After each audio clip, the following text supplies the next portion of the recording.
энэ арт хүн чимээгүй байх. За гонших нь үстэй. Тэгэл тэ гүрийгээ ячи. Гэл угаасаа мартчихдаг тий.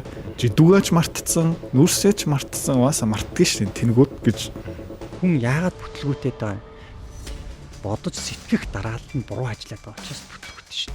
Тэлийн цагаан уусан байлд ингээд ариг цагаан уух гээд орсон чинь крушагийн дээрээ суудсан жижиг нөхөр Цэдв тамби оюнгөр орж ирж байгаа гэдэг байгаа байхгүй намайг. Бизнес мөнгө олох талаар ерөөсөө сүүлийн үед ботгоо болцсон. Шаал өөр юм боддог болсон. Мяу мяу мяу мяу. Яг хүн төрөлхтний одоо хилцүү одоо хөгжилд гарсан бүр ингээд дэвшил гэж хэлдэг. Яг ингээд нэг татвараас нь хөнгөлдөг гинэ. Тий. Тэгэхээр нөгөө нэг солонгос кинонд чинь нөгөө их хоол гардаг тий. Ер нь бол ихэнх кинонд л хоол гараал тий. Сүжиг байгаа гэдэг шүү дээ.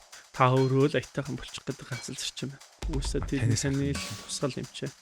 Шийдлэг өгчөж зүрх чинь жоохон муу гарцсан байна гэхэд манай монголчууд хаяавчдаг. Ерөнхийдөө би зүгээр юм байна. Ирүүл юм байна. За яах вэ? Явчих. Нэг төгрөг биш үү? Нэг төгрөгийг юутай 200 жилийн өмнө бид нөгөө шашингийн доор ингээд хэддуудаа дарагдсан зүгээр нэг гуйлахч улс байсан. Эдийн засаг баг байхгүй тий.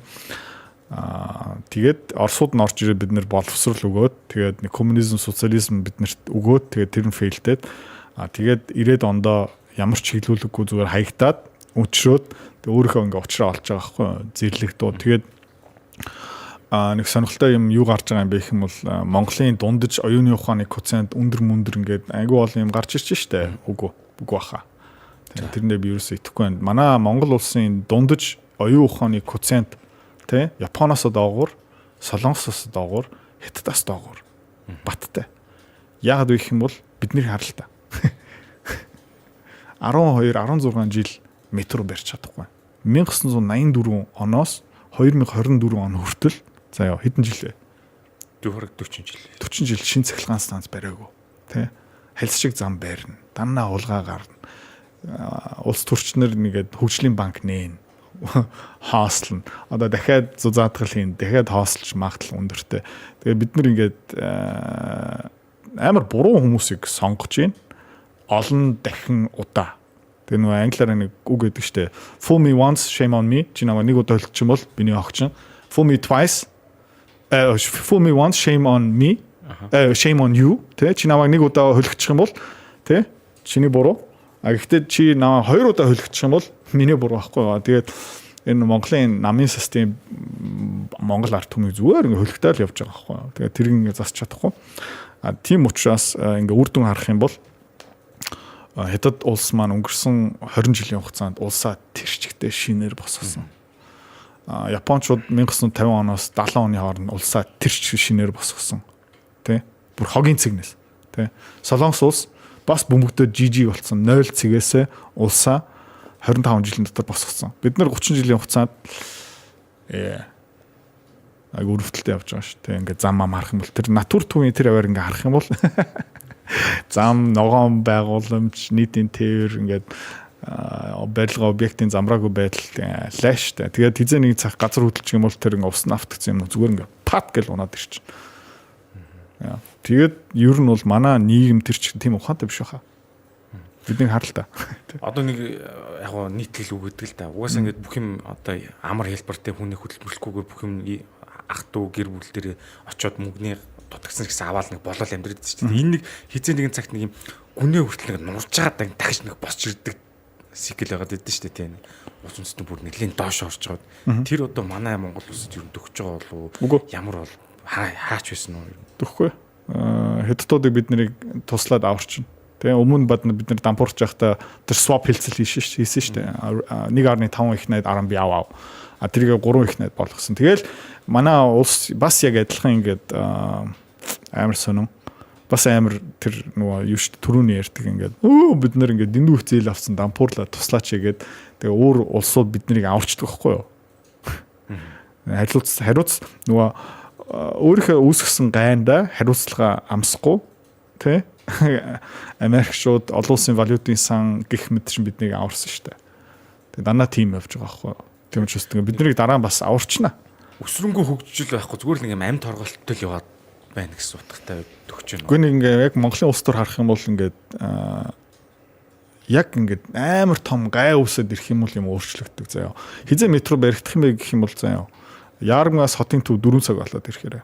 Гэхдээ тэр хугацаанд улс төрч юу их юм бэ гэх юм бол тэгш сонгоогоор яач. Эхлээд. Тэ? Эхлээд тэгш сонгоогоор. Тэгээ харан заяа. Энэ арт хүм чимээгүй байх. За гонших нь үздэй. Тэгэл тэ гүрийгээ ячи. Гэл угаасаа мартчихдаг. Тэ? Жидүүгаач мартцсан, нүүрсээч мартцсан, угаасаа мартдаг шин тэнгүүд гэж. Би л Монгол улс төрч байсан бол яг тэгж бодно. Эднэр угаасаа амар тэнэг юм байна. Юу ч хийсэн нэг 2-7 хоногийн дотор ингээ мартчихдаг байна. Тийм учраас метро барьж одоох нь яах юм бэ? Гэл ингээл хойшлуулаад явах байхгүй.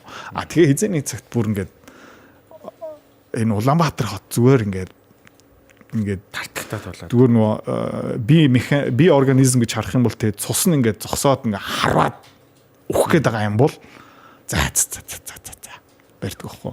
Ой толгойг адилхан байсан шүү дээ. Ингээ гоншхнол тэнэгтэл яваал те. Тэгээ 2008 он 9 оны дэлхийн санхүү эдийн засгийн хямрал болоод Монгол улс бүр яг дампуурах шахаад зэсийн үн хаш бүр ингээ хогийн цэг дээр очсон чинь те. Нөө за 2 нам хоёлаа те. За хэдүүлээ энийг хийх үү? За хийх хэвээр. За хий да. Тэг хийсэн шүү дээ. Тэгээд гүний уурхаа яаж хизээ ашиглалт орсон бэ гэх юм бол яг ингээ дампуурлын ирэмдэрээ ирж явах та. Тэгээд бид нэр хийсэн шүү дээ. Төмөр зам яа хизээ баригдсан бэ гэх юм бол нүүрс бүр ингээ хог болоод ирэхээр л баригдж байгаа шүү дээ. Тэгээд ерөнхийдөө энэ англиараа brinksmanship гэх юм уу да. Дандаа нэг тэ яг ингээд нөгөө бас нэг түүх байгаа шүү дээ. Нөгөө golden нөгөө алтан өндөрлөдөг нэг нугасны дахианы түүх байдаг шүү дээ. Яг тэр ихгүй. Гэхдээ өнөөдөр хүртэл бид нар тэр нугасаа юм уу тэр гүүс алж чадаагүй. Амжаагүй. Яг ингээ өгөхөөс өмнө жоохон хоол өгчдөг. Тим юм явдаг байхгүй манай Монгол. Тэгээд хогчин л гэж хэлэн дээр. торгоогоол яваад л юм л та. Тархины блок гэж хэлжсэн. Энэ блок ч л ерөөсөө тэр буруу мэдээлэлээр дүрхийг хэлчихэд эднэрийг тайлаад зүг болгоно гэдэг чинь л блокын тайлчна гэж болох юм шиг тийм. Тэгэхээр миний асуух асуултаар одоо хүмүүс бол одоо энэ блокоо тайлуулах гэж л ирж байна гэсэн үг үү? Яг зөв тийм. Хойчлын хугацаанд хичнээн хүн та бүхэнтэй уулзч руу. Тий. Яг ингэж байгаа байхгүй та их гоё зүг асуулаа заяа. Аргагүй YouTube ч юм байна. Тий. Одоо танд ч гэсэн блок байгаа. Тэгэлгүй. Зөвшөөрж байна. Ямар нэг юм дээр ээж л байгаа. Тий. Би таныг ингээд тантай нэг 30 минут ярилцах юм бол танаас дор хойж 10 блок илрүүлж чадна. Тий. Таныг би нэг танаас одоо бол та хоёр ингээд гоё ингээд камерын өмнө аягүй гоё ярьж байгаа шүү дээ. Тий. Гоё юм ярьж байгаа шүү дээ. Жохоо хоёлаа зүгээр энэ бөөднөрөө жохоо ингээд тухтай хоёлаа урдаа нэг аяга кофе цай тавиад налж суугаад тэгээ надад нэг иймэрхүү асуудлаа тулгараад байгаа гэх ингээд та ингээд нэг хувийн юм ярих юм бол би танаас зүгээр бад гэдэг ингээд блог хийж байгаа. Тэр блог гэж юу хэлээд байгаа юм бэ гэхлээр тархин дотор нь сэтгэх тэр чадварыг нь сэтгэх процесс, сэтгэх үйл явцыг нь гажаагаад байгаа тийм мэдээллийн төгжээсүүдийг хэлээд байгаа. Бид нар чинь ингээд нэг сэтгэц гэж яриад шүү дээ, сэтгэц нэг сэтгэх механизм манусийн тархин дотор ажиллаад байгаа байхгүй юу? За эхлээд жишээн дээр ингээд ярих юм бол цөөвөн хийхдээ эхлээд гурилаа жигэнж авчаад дараа нөгөө мах төмсөн чанаад тэгээ гурилтайгаа холиод ингээд цөөн болгож болно. Тийм ээ. За тэгсэн чинь нэг хүн болохоор яасан бэ гэхлээр эхлээд нөгөө мах төмс юма чанчаад тэгээд яг гоё усын тааруулж байгаа дээр нь гурилаа хийгээд шууд жигэнчиж байгаа байхгүй. Тэгэнгүүт тэр махныхаа мах төмснийхөө уур буцалж байгаа тэр ууранд нөгөө гурилан зөөлрөөд айгу зөөлхөн тослог гурилтай айгу гоё цөөвөн болж байгаа байхгүй тий. Тэгэхээр хоёр өөр аргаар сэтгэх тэр цөөвөн хийх арга барилын тэр сэтгэх үйл явц нь хоёр өөрөөр ажиллаж байна гэсэн үг байхгүй та. Тэгэхээр хүний энэ амьдрал дээр гараад байгаа алдаа, бүтэлгүйтэл бүх юм цовин гоё хийх үү, муухай хийх үү гэдг нь өөрөө энэ тархин дотор болж байгаа бодож сэтгэх тэр нэг дарааллаас хамаарат байгаа байхгүй. Эхлээд би гурилаа жигнэ гэд зүтгэдэж болох байхгүй да. Гурлаа жигнээд авчаад дараа нь маха болгоноо. Энэ нь хамгийн зөв гэж зүгээр л тэр хүн ойлгоцсон л байхгүй та. Тэгээд хайрцагт. Тэг хайрцаглагдсан. Тэгэд үгүй ингэж өөрөөр хийж болд юм аа гэхээр наа чи бүтэхгүй түлхэж чинь. Тэгж хэлнэ үстэй. Магадгүй өөрөө нэг удаа оролдоод үзсэн түлхсэн байж болно л та тий. Наа чи бүтэхгүй түлхэж чинь. Тэгэхээр яг энэ нэг юм итгэл бодож сэтгэх дэс дараал нь алдагдаад буруу механизмаар ажиллаад байгаа хүн амьдрал дээр гараад яах юм? Бүтэлгүйтдэг ийм дараалтаар бодлын тэр сэтгцийн үйл ажиллагаа нь явагдаад байна шүү дээ дотор нь тий. Аргуун ийм муха хатуу гурилтай цөөгн хийх дарааллаар бодол нь ажиллаад байна шүү дээ. Сэтгцийн тэр үйл явц ажиллаад байна шүү дээ. Тэрийн засж өгчиж тэр хүн гой цөгийг хийх байхгүй та. Тэр нэгэн сэтгэх дараалал гэдэг юмыг буцаагаад эвэнд нь оруулаад буцаагаад зөв голдролт нь оруулж өгөхийг л тэр блок тайлах гэж хэлээд байгаа. Тим ажлыг л бид тэр блокууд нь дандаа даалд ухамсарт нь ороод талд орцсон байдаг байхгүй юу? Одоо бид нар бол ингээд өөрсдөө мэдхгүй. Таа ч гэсэндээ өөрийгөө ер нь бол баг мэдэх боломж байхгүй. Одоо та шууд өөрийгөө би ийм блоктой юм байна. Би энийгээ засчвал ингэх юм байна гэдгээ шууд өөрийгөө ингээд хараад мэдэж авахд маш хэцүү хүндрэлтэй. Хүн болгон тийм. Би ч гэсэн тийм. Тэгэхээр тэрийг гаднаас нь харахаар яадгүй гэхээр одоо арай нэг оншилгод хэлбэр болж эхэлдэг байхгүй юу? Хөндлөнгөөс харж ээж. Энэ хүн ингэж байгаа юм байна штэ гэдгийг хөндлөнгөөс харж байгаа хүн ажиглаж чаддаг. Та өөрийгөө анзаарч чаддаг байхгүй. Тэгэхээр хөндлөнгөөс хараад өөрийнхөө энэ блокийг яаж тайлж бидэртэй ингэж ажиллах уу гэдэг нэг тим сургалтын систем, сургалтын нэг тим арга барилыг хөгжүүлээд байгаа юм байхгүй та. Бид нар бол одоо ингээд махан би ямар нэгэн байдлаар өвдөж зовирлох үед бол шууд эмчит хандаад эрентген хийлгээд шинжилгээний бичиг гаргаж аваад онцлуулаад шинжилүүлж байгаа шүү дээ тий. Гэтэл сэтгцийн ийм алдаатай ажиллагаа бодол санааны дистраалал алдагдсан байдал гэх юм уу тий.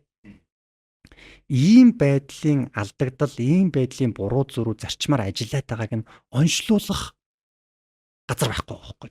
Тийм төхөөрөмж гэж байхгүй. Тий. Гэтэл чин өөрөө хүн яагаад бүтлгүүтэй байгаа? Бодож сэтгэх дараалал нь буруу ажиллаад байгаа учраас бүтлгүүтэй шүү дээ. Яагаад өнөөдөр хүн амжилтанд хүрэхгүй байгаа юм? Бодож сэтгэх дараалал, бодож сэтгэх үйл явц дээр л алдаа гараад байгаа учраас ил амьдралын энэ ахуй орчинд нь алдаа дутагдал бүтлгүүтэл гараад байгаа байхгүй та. Энийг л ойлгох юм бол бид нар энэ тэ даалд ухамсар гэдэг байгаа юм чинь энийг хэлээд байгаа юм байна. Энэний блок төгжээ гацаа. Эднэрийг гаргасны дараа ингэж болд юм байна гэдэг өвтөх ойлгох бол гэж бодож байна. Танд ойлгож байна. Ер нь л ойлгож байна. Одоо зүгээр сайн таны ярианаас ингээд дүгнэж яг зүгээр би ойлгоцоор ихээр нэг өөрийнхөө одоо сэтгэлгээний цар хүрээг одоо ямар нэгэн юмд баригдахгүйгээр хязгааргүй сэтгэхийг л блок гаргах гэж бас ойлгож болох нэг талаар арай жоохон болно тий. Цааштай тэг нэхлээл бид нар чинь ингээд түгжигдсэн жижиг юм блокууд байдаг.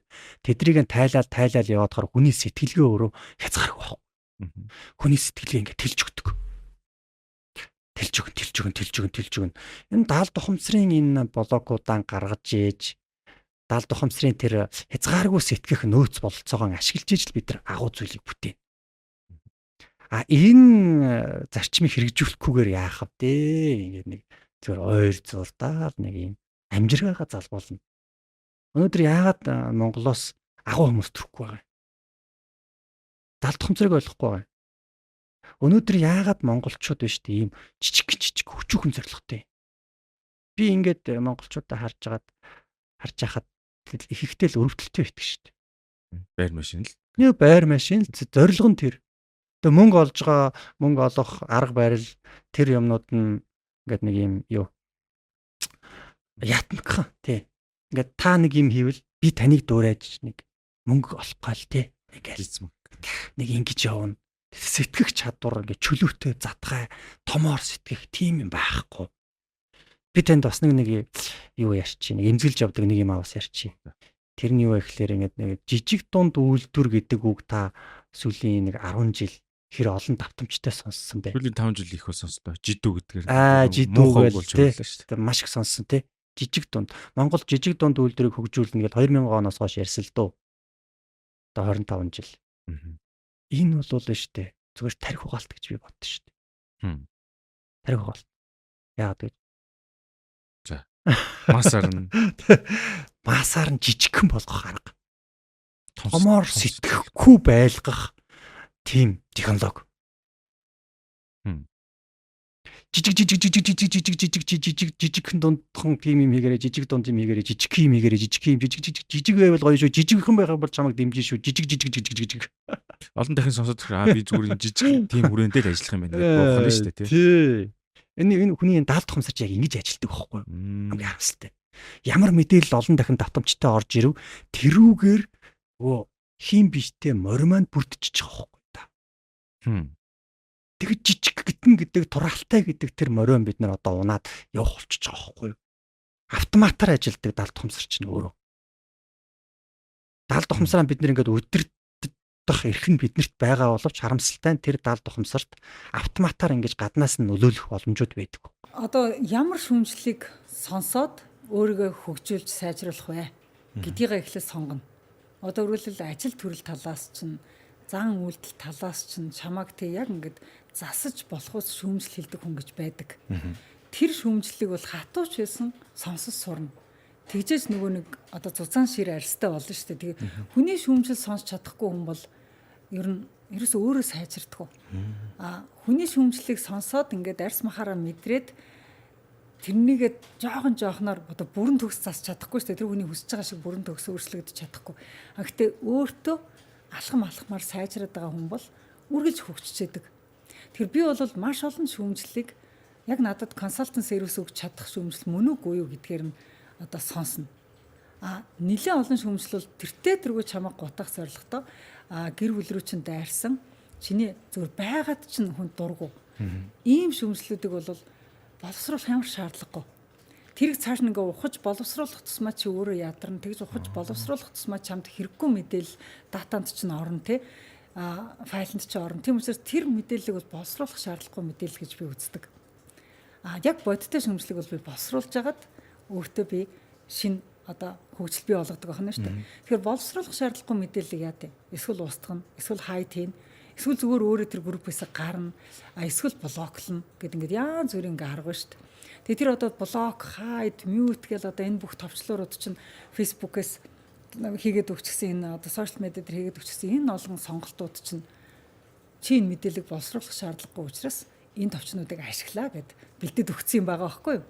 Тэгэхээр би боловсруулах шаардлагагүй тийм мэдээллүүдийг бол би шууд устгахын блоклол орхичдаг. Тий. Яг ингээд нэг бусдад ингээд бас өөрийгөө хамгаалж өмгөөлөх нэг юм хэрэгцээ гарна шүү дээ. Намайг бүр ингээд доромжлох ёсгүй хүн гэж бодож исэн байдлаар доромжлоод ингээд энэ ингээд нийгэмд айгу муухай үлгэр дуурайл үзүүлээд байвал за ингэж доромжсон өөртөө та ингэж харагддгийг шүү гэд өөрийг бас скриншот хийгээд өөрт нь маа гэд харуулдаг. За энэ бол миний нэг арга. Одоо чи намайг доромжлоо. Одоо чи өөрийнхөө пэйжэн дээр намайг доромжилсан байхад би яадагчгүй чамайг. Ядгүй чи өөрийнхөө эрхчлөг өөрийнхөө пэйжэн дээр эдэлж байна. Чи миний пэйж рүү орж ирээд миний комментэн дээр намайг чи доромжлол би чамайг скриншотоор зургийг чинь аваад комментийн чинь зургийг аваад би ингээ зүгээр маа гэд олонний өмнө тавьчихдаг. Тэгэхээр олонний өмнө хүмүүс паст нэр энэ хүний чинь байгуу сайн хүн гэж бодож чинь цаанаа ийм одоо балиар заваа үг хэлдэг хүн байсан юм уу гэж хүмүүс тэгээд бичээд эхэлдэг байхгүй. Өөрөөр өөрийг нь толинд харуулдаг. Тийм арга бас байна. Тэгэхээр гоё ялгаатай юм шүү дээ. Тэгээд цагдаа жишээлбэл намайг өгөхгүй. Одоо жишээлбэл ингэдэг байхгүй. Оюун гэрэл гэдэг хүн олонний дунд нэртэй мөртлөө өөрийг нь элдвэр доромжсон хүмүүсийг бүүлий дуулаад байна ард түмнэр гэд бичдэг байхгүй юу? Одоо намайг хүн доромжиж байгаа шүү дээ эхлээд. Тэнгүүт нь би зургийн скриншот хийгээд маа гэд олонний өмнө харуулж байгаа шүү дээ. Тэгээ өөрийг нь би ингээд толинд харуулчингууд одоо хүмүүс тэрлүү чинь одоо шүүмжлээд эхлэн шүү дээ. Тэр хүний чинь шүүмжлээд эхлэн шүү дээ. Пок чи хүнийг ингэж хэлдэг ямар бүдүүлэг хүн юм бэ гэд ингээд эхлэн шүү дээ. Тэгэнгүүт намайг хүмүүс шүүмжилж эхэлж байгаа. Одоо олонний өмнө жирийн иргэнийг бүүлий дууллаа гэд. Уучлаарай би жирийн иргэнийг бүүлий дуулаагүй. Би тэр хүнийг зүгээр л толинд л харуулсан байхгүй юу. Тэгээ толинд харахад тэр хүнийг одоо нийгмийн толь тэгэж харж байгаа байхгүй юу. Тэгээ тийм учраас хүн бас тий сошиал медиа дээр хүнийг одоо жишээлбэл элдвэр хэлэх гэж байгаа бол нэгдүгээр өөрийнх нь талбар дээр хэлээрэй. Тэгвэл яахчгүй. Хүний талбар дээр ирж тэр гэрээ эзнийг доромжлох гэж байгаа бол дүрэн бийдгий шүү гэж. Бор гэртээ богд, хар гэртээ хаан гэдэг дүрэн үйлчлээ шүү гэж те. Тэгэд өөрийнх нь одоо миний пэйжэнд орж ирсэн комментуудыг би өөрсөнд нь харууллаа. Тэгээд тэр хүмүүс намайг цагдаа тандж чаддгүй. Яг тэгвэл цагдаа тандах чинь миний хэлсэн доромжлолоор одоо намайг гутаалаа гэж ханддаг штэ. Гэтэл өөрөө намайг хэлсэн доромжлол байж байгаа юм чинь. Тэгэхээр чин цагдаа тандж чаддгүй байхгүй яа. Мэдэж авлаа бүр. Тийм багц. Гой кейс шүү. Айгуу гой кейс бас тэгэхээр зэрэг би өөрөө өөрийгөө иш татчих байгаа байхгүй тэр хүн. Тэг өөрөө өөрийнхөө иш татсан өөрийнхөө үгнээс тэр хүн ичээд одоо сүултээ над дуурлаж байгаа байхгүй. Би тэгэнгүүт та ингэж бухимдтлаа. Тэг ингэж ичтлээ. Өөрийгөө битээ доош нь оруулах үгийг хүнд хэлжээ тэгвэл таны хэлсэн үйл танд эргээд юм муухай харагдчихжээ штэ гэдэг ингээл харуулдаг л да. Би бол наанаас ч бүр баг боловсруулаад ер нь бол ингээд ийм юмуудыг ангилж шít хэрэггүйг нь хаяад хэрэгтэйг нь авахт аваад мэдээлэл боловсруулах өөрийгөө сайжруулахад авах хэрэгтэй мэдээлэл одоо нийтэд хэрэгцээтэй тийм нийтийн эрх ашигын төлөө мэдлэг болгож авах мэдээллүүд байна. Уран зургийн мэдээллүүд байна. Одоо боловсруулах мэдээлэл зөндөө шít. Боловсруулахгүй гэмээр мэдээлэл бас зөндөө байгаа байхгүй. Тэгэд хэрэггүй юмруу ухаадах юм бол улам шаналхын нэмэр шууд хаяал. Тий. Харин хүмүүстэй юм бол хүний сошиал медиа өөрийнх нь хуудсан дээр бол орохгүй. Минийх руу очих юм бол скриншот хийж аваад. Тий. Миний дүрэн бол ерөөсөө тэр. Гэхдээ айгүй гоё хэрэгтэй юм. Яг бол дараа нь тэр хүн гомдол гаргалаач гэсэн. Юу энэ чинь минийх руу орж ирсэн шүү гэлээ. Тий. За бас их гоё хэрэгтэй мэдж авлаа бид нар бүгдээрээ дараа нь энийг одоо юм зөндөөл ашиглахаар юм байна. За одоо тэнгууд бас би бас номын талаар асуумаар байна л да. Та одоо ингээд хэд хэдэн бестселлер ном хийлээ, бүр тийм сургалт хийлээ. Тэгээд хүмүүс тэрэнд бүртгүүлэх гэж бөө юм болж идэг. Очролцсонгүй гэтэргээд. Тэгэхээр нэг яаж энэ номыг ингээд бестселлер гэдэг чинь бас олон тоогоор борлуулсан гэсэн үг шүү дээ. Маркетингийг ямар хэрэгсэл ашиглав? Урсгалаараа ингээд органикаар явчихв. Ямар нэг жоохон арга байна уу тий? Арга байгаа. Яг л маркетингийн сонгодог аргуудыг хэрэгэлдэг. Ер нь бол альва нэг юмд яг арга ухаанаар нь тэр сонгодог арга ухаанаар нь явхад бол дүрэн бол үйлчилдэг. Ногоон нүдэн ламыг анх одоо бестселлер болгосон туршлага яриа л да би чамд тий. 2008 оны 3 сарын 9-нд номоо гаргасан. Номоо гаргахдаа бүр Чингис зочд буудалд тухайн үед те нэлээд том заал хөсөлж авчгаад зааланд ингээ 300-аад хүн цуглуулж агаад ивент хийгээд тэгээд айгуу гоё тийм ногоон нүдэн ламын одоо гол дүрийн баатруулах Баасан ламын охиныг хүсгэлөөс бүр хойд хил дээрээс урьж авчираад тэгээд тэр одоо ногоон нүдэн ламд орсон бодит баатруудын дүрийн хүүхдүүдийг нь ураад тэг амьдралыг нь тэнд яриулаад зураг аваад ингээд бүр сурвалжлагч нар авчираад тэгээд тэр хүмүүсийн одоо яг энэ бодит байдал дээр яг ийм болж исэн гэдгийг ярьсан түүхүүдийн сонин дээр нийтлэл олгож гаргаад тэгж одоо нэлээд сенсацтай нээлт хийжсэн. За тэгснийхэн дараагаар одоо надад телевизээр бас те номоо сурталчлах одоо зах зээлд хүргэх реклам сурталчилгаа хийх гэж одоо би хүсэжсэн. Тэгээд надад ерөөсөө реклам сурталчилгаан зориулсан ганцхан сая төгрөг байсан. Төсөв бол ерөөсөө номоо хэвлүүлэх гэж маш их мөнгө зарцуулсан. Тэгээд номоо ингээд зах зээлд дөнгөж гаргаад эхэлсэн нөгөө ном маань зарагдаж арай эхлэегүй мөнгө нь арай орж ирээгүй энэ үед ганцхан сая төгрөг надад байгаа байхгүй юу. Тэгээд тэр сая төгрөгөөр би яавал 3 сарын турш сурталчилгаа хийх вэ гэж би бодож байгаа байхгүй юу. Тэгээ ямар арга болсон бэ гэхээр би нэг телевизийн одоо шторк цацагддаг цагуудын үнийг судлахгүй юу. Тэгсэн чинь хамгийн бага шторк нь 12 секундын шторк байт юм байна. 12 секундын. Тэр яадгүй хэр ингээд шторк явуулдаг цаг ба штэ. Тэр цаг дээр ингээд компаниуд ингээд 20 секундын их 30 секундын их ингээд 1 минутын их гэдэг ингээд сурталчилгаануудаа өгдөг. Тэнгүүт ингээд тэр сурталчилгааны завсар нэг 10 секунд, одоо 12 секунд, 15 секунд энэ гээд нэг сурталчилгааны жоон цагны юм нэг одоо хаалгаар бол хаалганы завсар үлддэг юм байна. Жижигхэн тийм гап гарчтай юм байна. Хоёр сурталчилгааны хооронд ч гэдэг юм уу нэг тийм гап гард юм байна.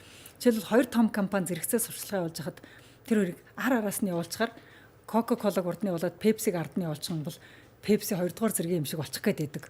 Яг дараалж яг дараалахгүй гэдэг юм болцолтой одоо хоёр том сурталчилгаа ирсэн байхад дунд нь нэг тийм хавчрах хэрэгтэй байт юм байна 12 секундын. Гэх мэтийн нэг иймэрхүү нөгөө телевизүүдэд байдаг юм техникийн одоо завсарлага гэдэг юм одоо тэ 12 секундыг ашиглая гэж бодоод тэг би тэр 12 секундын рекламыг хийсэн. намайг Цэдэв Тамбын оюун гэрэл гэдэг би Ногоонуудын лам гэдэг зохиолыг нөхөртөөгөө хамт бичлээ энэ төр гээд ингээд номоо үзүүлсэн.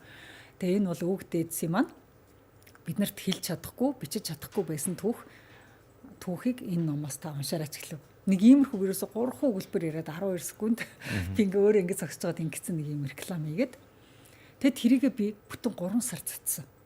Тэгээ хэдэн телевизээр цацснаа санахгүй. Гэхдээ энэ бол 3 сар цацагдсан. 3 сарын 9-өөс 6 сарын 9 хүртэл 3 сар цацагдсан.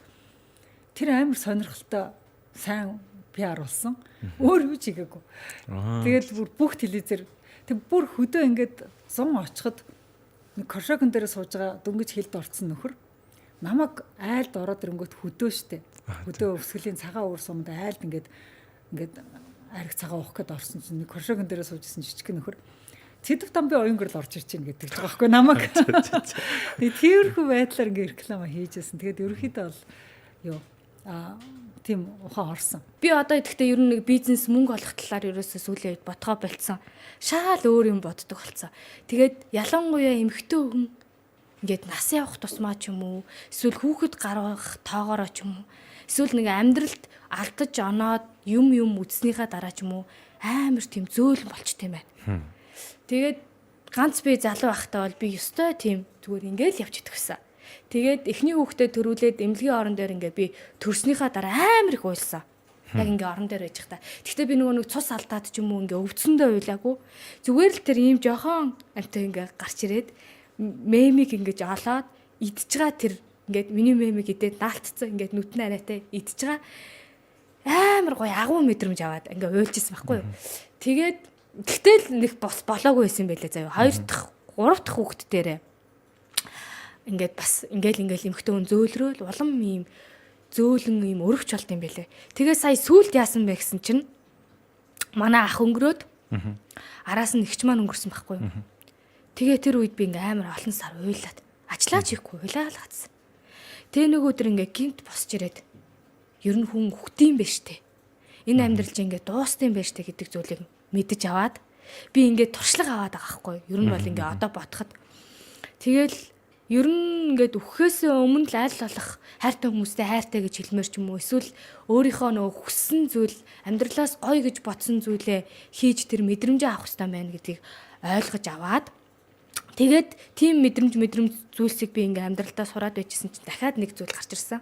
Тэр яасан бэ гэсэн чинь би бол нэг л мууртай тэр муураа ингээд тижээгээл бит хоёр ингээд цуг байж идэх байхгүй нэг цагаан мууртай бүдүүн. Тэгсэн чинь яг ингээд цайгаа угаа суучсан чинь гинт манай бэкяардны хаалганы дор нэг муур мяавлаад ингээд мяав амар өрөвдөлтэй ингээд бүр ийм туранхаа заяа нүд нь ийм болцсон. Тэгээ би ингээд хаалгаа нээсэн чинь шууд өсрөөл ороод ирсэн. Тэгэл миний өвөр дээр суугаад яг ингээд цээжинд маань наалтаал яг над руу ингэж толгоогоо ингэж харуулаа заяа. Намаа ингээ илээд долоогоо. Тэгсэн чи би асгартлаа уйлцсан заяа. Тэгтээ нэг тийм мэдгүй нэг солиотой юм чи мэдрэл муутай юм шиг хүмүүс санагдчихэж магадгүй. Тэгтээ би ягаад ч амар уйлаад амар өрөвдөөд тэр амтныг тэгэл энэ амтан ямар ч хэсэн харцаараа байгаа байдлаараа аврал ирж байгаа юм байна гэдгийг ойлгоод тэгээд гэртээ авч тэжээхэр шийдсэн. Тэгээд тэжээгээ шийдээд байжсэн чинь 2 хоногийн 3 хоногийн дараа илүү жоохон бөөгөлжчихсэн нь цусаар бөлжүүд. Тэгээ манай нөхөр эмнэлэг авч яваад. Тэгээд очиод үзүүлсэн чинь юу гэлээд нэг юм өвчин тусцсан. Буцаж гэртээ харихгүй ч яж магадгүй. Ер нь жоох өөхөх магадaltaй өвчин гээд. Тэгээд тэрийг сонсоод би бас ягаад ч амар уйлаад. Өрөвдөөд тэр мууртайгаа байсан миний 2-3 хоногт надад амар гоё гэрэл нэмсэн. Надад нэг тийм өөр нэг гоё мэдрэмж төрсэн байхгүй. Нэг хүн хайрлахаас гадна амьтан хүний хооронд бас нэг хайрын хил байх боломж байгаад байгаа байхгүй. Энэ ертөнцийн дээр ганцхан хүн гэдэг амьтан амьдраад байгаа биш юм байна гэдгийг би мэдрээд байжсэн байхгүй тэр хугацаанд. Тэгээд амар уйлаад байжсэн чинь тэгээ эмчлэгдээд нөгөөт чи айгүй хөрхөө эмнэлэг твтээд эм тусал масл хийд юм байна. Тэгээ байжсэн чинь нөгөө эмнэлгээс нь залгаад эрүүл болцсон гээд. Амар гоё цаа. Тэр мэдрэмж гэхдээ бас амар гоё юмсан. Тэгээд манай нөхөр яваад нөгөө муура авчирж байгаа. Тэгсэн чинь нөгөө видео камер над руу залгасан чинь муура энэ хажуудлынхаа сандалд дуулан тавиад байгаа гинэ. Тэгсэн чинь нөгөө өөрийг нь хаяа явчлаа гэж бодсон юм шиг байгаа манай муур. Амар айгаал үлдсэн юм шиг хай хөрхий. Үсрээл гарч ирээл манай нөхөр амар юм том биетэй амар юм сахалтай хүн байдаг аахгүй. Яг цээжин дээр гарцсан. Сахал махлын долооц. хурдгинцөө ингэж мөгцөн байжсэн чинь тэрийг харж уйлаад заяа. Тэгээд дахиад ирээд гэртээ ирээд би тэгэд ингээ амар жаргалтай байжсэн чинь нөгөөтгөө чи гидсэн бүр ийм том болоод болтгоо. Хөөгдөө. Бүр ийм бүтэн болоод. За. Яана энэ маань одоо яач вэ? Эсвэл ингээд амар идэж мэдээ таргалаад байгаа юм болов уу гэж бодоод исэн чинь хээлтэй. Оо. Тэгээ хээлтэй муур өвдөөд өлсөөд манай гэрт ирсэн болж таарж байгаа байхгүй юу? Тэгээ ингээ гидсэн томорж байжгаад нөгөөтг маань нэг өдөр би ингээд явж исэн чинь ингээд гэртөө ажиллаа тараал орж ирсэн чинь хөлний энд ирээл ингээд тойрол мяавлал нэг сонио айхлаад болтгоо. Тэгээ би амар ядарчаад тэр өдөр айгүйх ажилтайсан болохоор орондоо ороод ингээд гівтээд яг ингээд дуу хийх гэжсэн чинь нөгөөтг маань ингээд мяавлал гүйж ингээд миний хөнжил рүү бүр ингээд орж ирээд миний энэ гормоны бүр энд орж ирээл айхлал нүд ам нь юм гачин болцсон. Тэгээ яасан гэсэн чинь яг нөгөө нэг дуншаад зулцглах цаг хугацаанд болчихсон юм байна. Тэгэл нөгөөтгийгөө хөөх юм нь өөдөөс ахилцдүүлцэн. Тэгэл би чи одоо яана гэж бодоод чат GPT-гээс хараад YouTube-ээс өмнө муур төрүүлэх бичлэг харсан байсныг хараад эмнэлэг рүү залгаал. Тэгэл бүх юмаа заалгаал цуг дүлээл нөгөө гидсийн жоохон шахаж илж доошлуулаад эхний зулцаг пүг гэж унаал. Тэгэл 2 дахь 3 дахь гээл 4 зулцаг гарч ирээл нэг юм жижигэн дөрөв хар юм байгаа хгүй юу. Тэгэл тэрийг хараад уйлал. Тэгэл тэр их бүх процесс болсны дараа ингээд би яаж ч нөхөртөөгөө сууж байгаа хүүхэд гаргаж байгаа гэр бүлд маань ууй гошуу тохиолдож байгаа ингээ хайрладаг амтнтай болоод нөгөө амтныхаа зулцглах мөчийн хүртэл өөрөө их бариад авч байгаа штэ энэ бүх мөчийн дараа хайр гэдэг юм чи амар гоё юм байна гэдгийг мэдэрсэн тий тэгэхээр зүгээр би подкастт мэдгүй юу ярьж байгаад хоёлаа ийшээ явчих. Гэхдээ ямар ч байсан би бинийгаа хайрлаж гараа амьдрал амар богинох юм байлаа. Хайртай хүмүүс чинь чамтай өнөөдөр ингээ зэрэгцээд байжгаад цог инээгээд байжгаад ч юм уу эсвэл маргалдаа ч үжиж магадгүй. Гэхдээ нэг мар гашин ч юм уу хэдхэн хоногийн дотор энэ хорвоо байхгүй болчих болно. Эсвэл бид нэр өөрсдөө ч гэсэн гинтийн тохиолдлоор ч юм уу эсвэл өвчин тусаа ч юм уу эсвэл хөгшрөөд энэ хорвоогоос явах боломжтой. Тэгэхээр амьдралын үн цэн гэдэг чинь шал өөр зүйл байгаа хгүй юу. Намайг үгсний дараа ч юм уу хайртай хүмүүс өнгөрсний дараа тэр хүмүүсийнхаа талаар дурсамж төлөлддөг юм лээ. Тэгэхээр бага цаг хугацаанд бусдыг хайрлаж гараа, өөрийгөө бас хайрлаж гараа, дуртай юм хийж гараа. Сая яринаас яг над бууж байгаа нэг та дээрээ нэгэнд хэлжсэн нэг хэрэггүй зүйлтэй цаг үтээ зарцуулаа үгүй гэж хэлээ. Тэрийг л яг бас ингээд сайн яриа баттгаад байгаа шиг байна шүү дээ. Гол зүйлтэй цагаа зарцуулаа гэх тээ. Тэгэхээр сая та ингээд муурныхаа жишээгээр дамжуулаад нөгөө нэг одоо хүн зөөлөн бол хайр инрэл гэдгийг бас гоё тайлбарлаж байна л гэдэг. Хүн болохоор нөгөө юу муу яриад байгаа бол цаана яг ийм философи оршоод байгаа шиг шүү дээ. Зөв яг миний амьдралдаа авсан мэдрэмжийн яг одоогийн байдлаар төгсгөлийн цаг дээр яг ийм зүйлийг л ойлгож чадлаа гэж байна л да. Амьдрал гэдэг сургуулаас. Зүг тэгээд та бас хэлчихсэн нас аях тусмаа эмхтэн их зөөлөн болдсон байна гэдгийг бас ингээ саяын те муурны шин дээр гарч ирж штэ те бүгдэн дээр нь буугаад те. Хизэнээс ингээ рил хийж эхэлвэ. 2024 оны 12 сарын 22-наас. 12 сарын 22-нд ихний рил постлогдсон. За тэр хийсэн шалтгаан бол ерөнхийдөө хит хэдэн үндсэн шалтгаан байгаа. Нэгдүгээрт би өөрөө яг тэр бол яг манай юу алдагдал нэг амар их ороод нэг хэдэн сар дамжсан нэг юм урд хормоогоороо хойд хормоогоо нөхөх гэдэг байдал руу ороод тэгээд дээрэс нь өр шир бас ихтэй болцсон. Яг одоо ч гэсэн байгаа би төлөө явж байгаа. За тэгээд яг шинэ жилээр одоо захиалга аваад аландаа гэж төлөвлөж ирсэн юмнууд бүгд фейлдсэн. За тэгээд сэтгэл санаагаар нэлээд унтсан. Нэг юм яг яг нөхцөл байдлаас хамаарах. За тэгээд би өөрөө нөгөө Instagram ингээд сошиал ингээд орохоор айгүй олон мундаг хүмүүс байгаад идэг. Би ингээд бүтлгөө ингээд юм одоо юм шөнийн 4 цагт ингээд уцаа оролдод хөвчөдөг штэ хүн. Тэгж яхад ингээд нэг юм өглөөний 5 цагт тусаад арсаа ингэж арчлаад ингэж гоё ирүүл хооллоод ууланд гараад буцаж ирээд тэргээд ингээд яа энэ хүмүүсийг яаж энийг ингэж зохицуулаад байна гэж. Ингээд яг мэдээж одоо юу гэдэг хүн тийм сайн юмыг хараад гоё зөв үлгэр дуурайлаа аваач гэдэг юм уу явж болно л тоо. Хүний хандлагаас хамаарна. Гэтэ надад бол тэр бүр хитэрчээд аваад сагдсан байхгүй.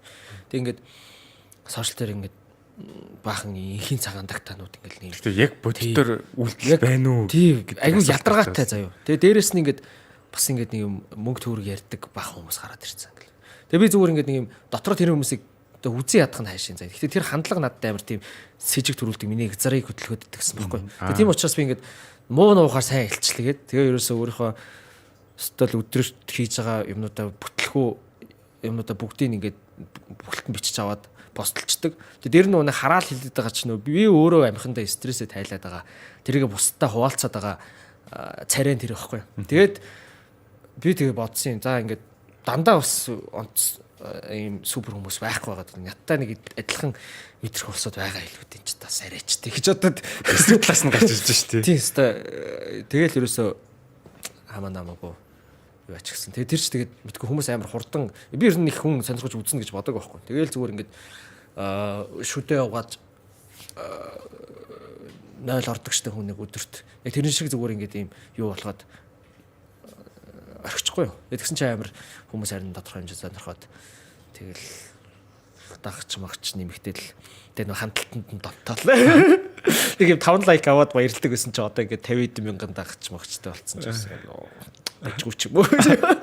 Спонсор авчдаг ч юм уу. Тэгээ одоо ингэ сүултээ бас ингээд фитнест явчих марч юм шиг санагдав. Фитнест яваад ингээд гоё яг нэг юм арт нэг юм зэвүү ай дэвсээд ингээд дасгал хийж байгаа бичлэгээ постлонгуудаа бас нэг тийм яг нөгөө өөрийнхөө нөгөө үзий яддаг байсан гарууд шиг яг адилхан болчмоор ч юм шиг санагдаад ингээд ийм амьдрал ер нь аягүй муухай тийм барьцгүй шүү дээ. Тэгэж юу ажигласан постлж. Тэгээд нэг амар балаа зөө өдөр чи бас нэг 4 дахь өдрийнхөө бичлэгэн дээр би ингээд нүг ясаа өглөө 0 орсон гэд постлохгүй юу. Тэгж яхад би ингээд нэг суул дууранд ингээд хөвж байгаа юуныхаа дүрсийг оруулсан.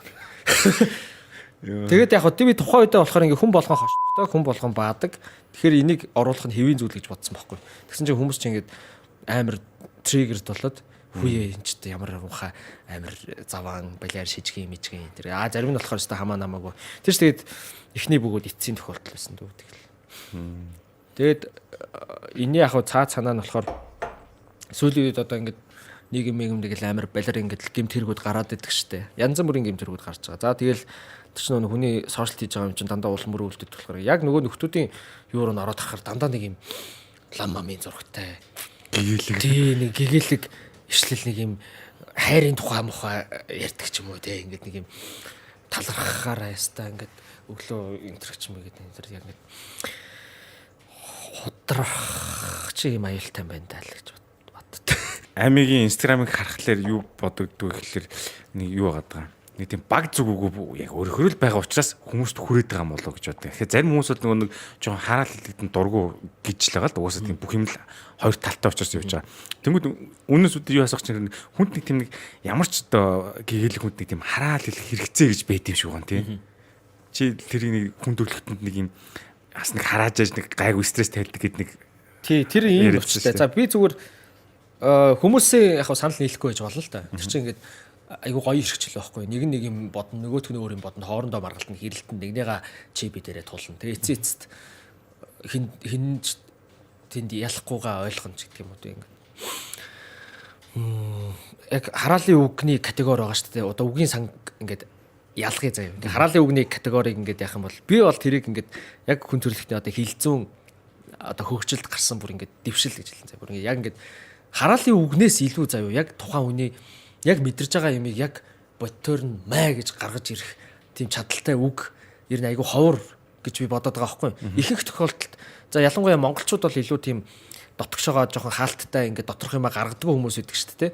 Тэгээ дээрэс нь ингээд одоо юу гэдэг гуниг зовлон гэдэг ч юм уу эсвэл одоо ганцаардал ч гэдэг юм ер нь бусад тэр мэдрэмжүүдийг илэрхийлэх үгийн ингээд юунуудтай харьцуулъя л та. Тэгэхэд хараалын үг бол хамгийн үүргээ сайн гүйцэтгэдэг. Яг бусад үгнүүд чинь яг тэр үүргээ сайн гүйцэтгэдэггүй байхгүй юу? Ер нь миний зүгээр стрессийг гадагшлуулахад тусалж яана л гэж хэлэхтэй шүү дээ. Тий, ер нь бол тий стресс гадагшлуулахад туслана, ярианд хүч оруулна. Заримдаа айгүй гоё фаны бас ингээд яг зөв момент мэдрэмжтэй болж хэлэх юм бол айгүй гоё фаны сонсох энэ төр юм. Гэхдээ яг минийх бол одоо юугаа гаргахад тусалдаг.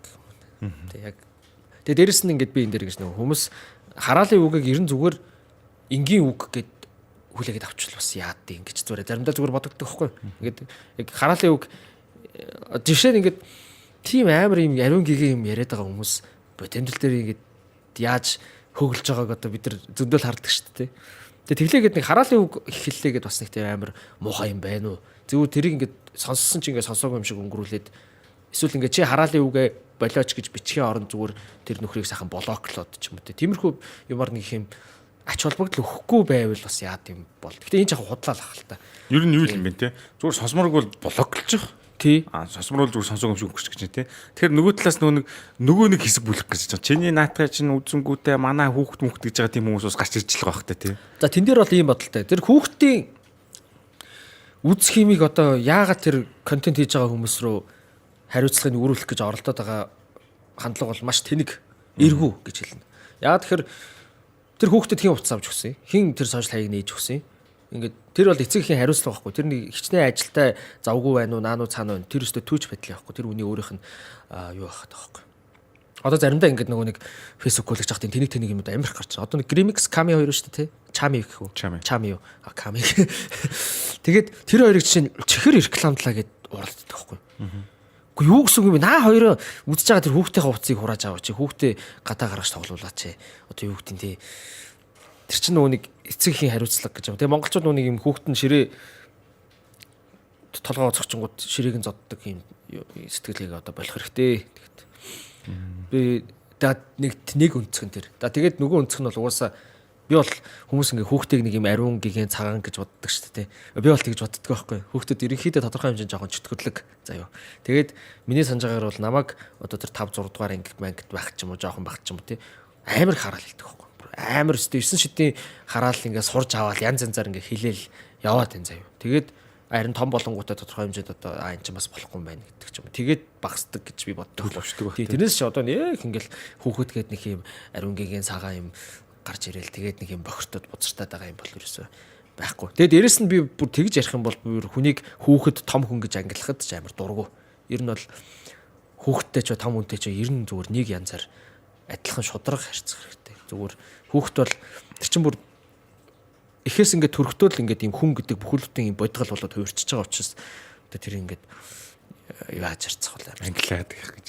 Тэнийг гэж Монголд үйл ажиллагаа явуулж байгаа гадны маш том гой компаниуд байгаа байхгүй юу? Тэгээ эднэр ингээд мэдээж ийм одоо ажлын багц байна. Маркетинг, медиа, эсвэл бүтээгдэхүүн хоногшуулах, нутагшуулах тийм PR хийх иймэрхүү ажлууд байна гэл ингээл зарлана. Баян бид нар тэр харагдаж байгаа шүү дээ. Тэгээ ингээд хэдэн 7 хоногийн өмнөөс бид нар бэлдээд нөгөө төрийн байгууллагуудаас төмөн зөвшөөрлөө журмын төмөн зүйлийн тодорхойлолт аавн. Бид нар чинь дор хаяж 3 хоногийн дараа гарна.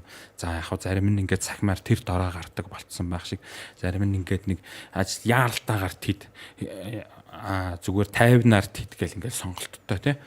Ажлын 3 хоног яаралтай гэвэл ажлын 2 хоног ч гэх юм ингээд нэг балаа ийм юмнууд ингээд давж даваал цуглуулад бүгдийг ингээд англи хэл дээр мэрэгжлийн орчуулагч аваад гадна дотны англи хэл дээр ч юм уу ингээд орсын энтгийг ямар хэл үүдэн тий тэр хэл мэл рүү орчуулуулад хэдэн өдөр шөнийн зовсон ажиллагаад манах яг энэ гүйцэтгэлтэй адилхан ижил төстэй бүтээгдэхүүнүүд ижил төстэй гүйцэтгэлүүд хийж исэн маш олон туршлагатай байгаад за манайх ер нь би чаддаг юм өмнө хийжсэн учраас чадах юм байна.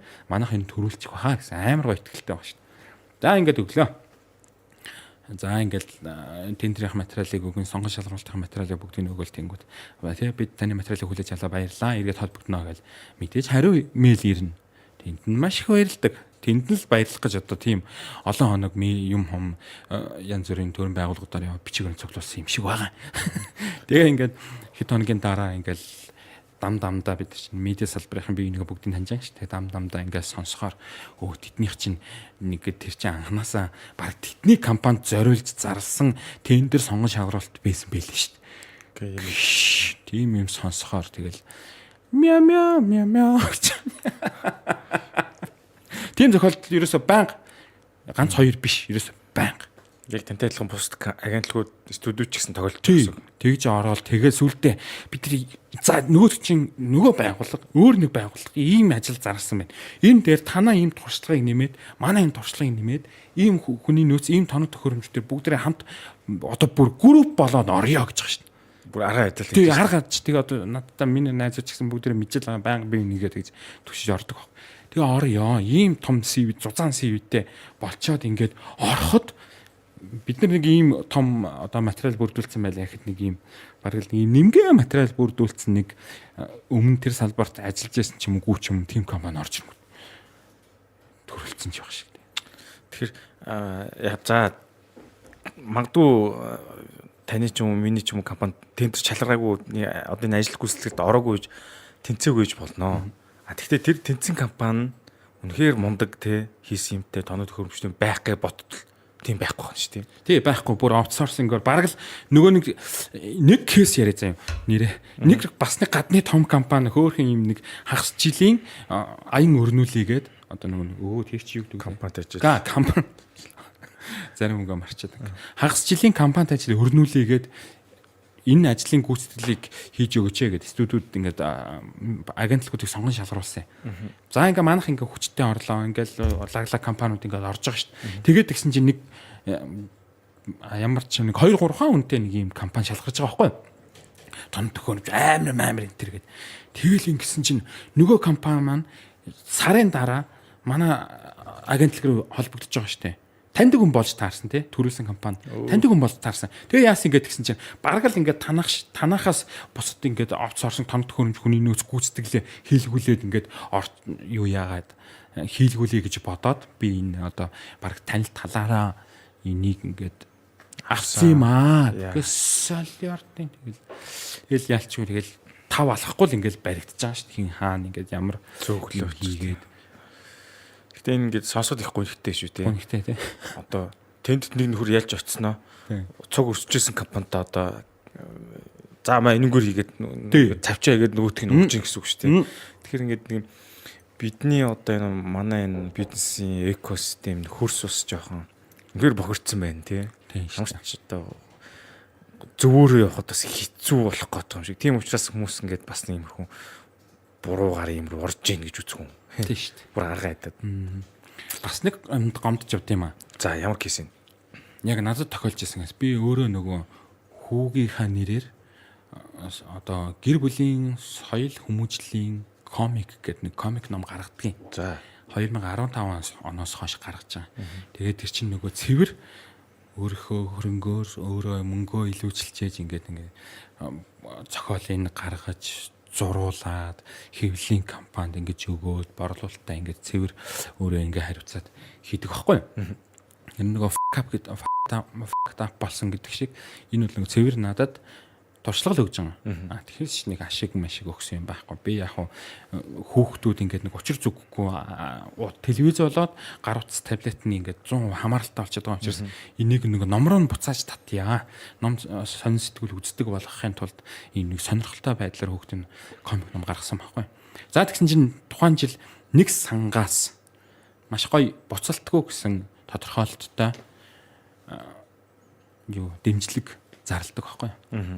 За судаллаа ийм шалгууртай ийм шаардлага хангасан үндэсний өв соёл уламжлал болоод ийм шаардлагуудыг хангасан байх ёстой гэдэг ингээд судалсан чинь манай хангаж байна. Манай ном. Бом баярлал. Материалаа өглөө. За тэгсэн чинь тухайн үедээ нэг ихэд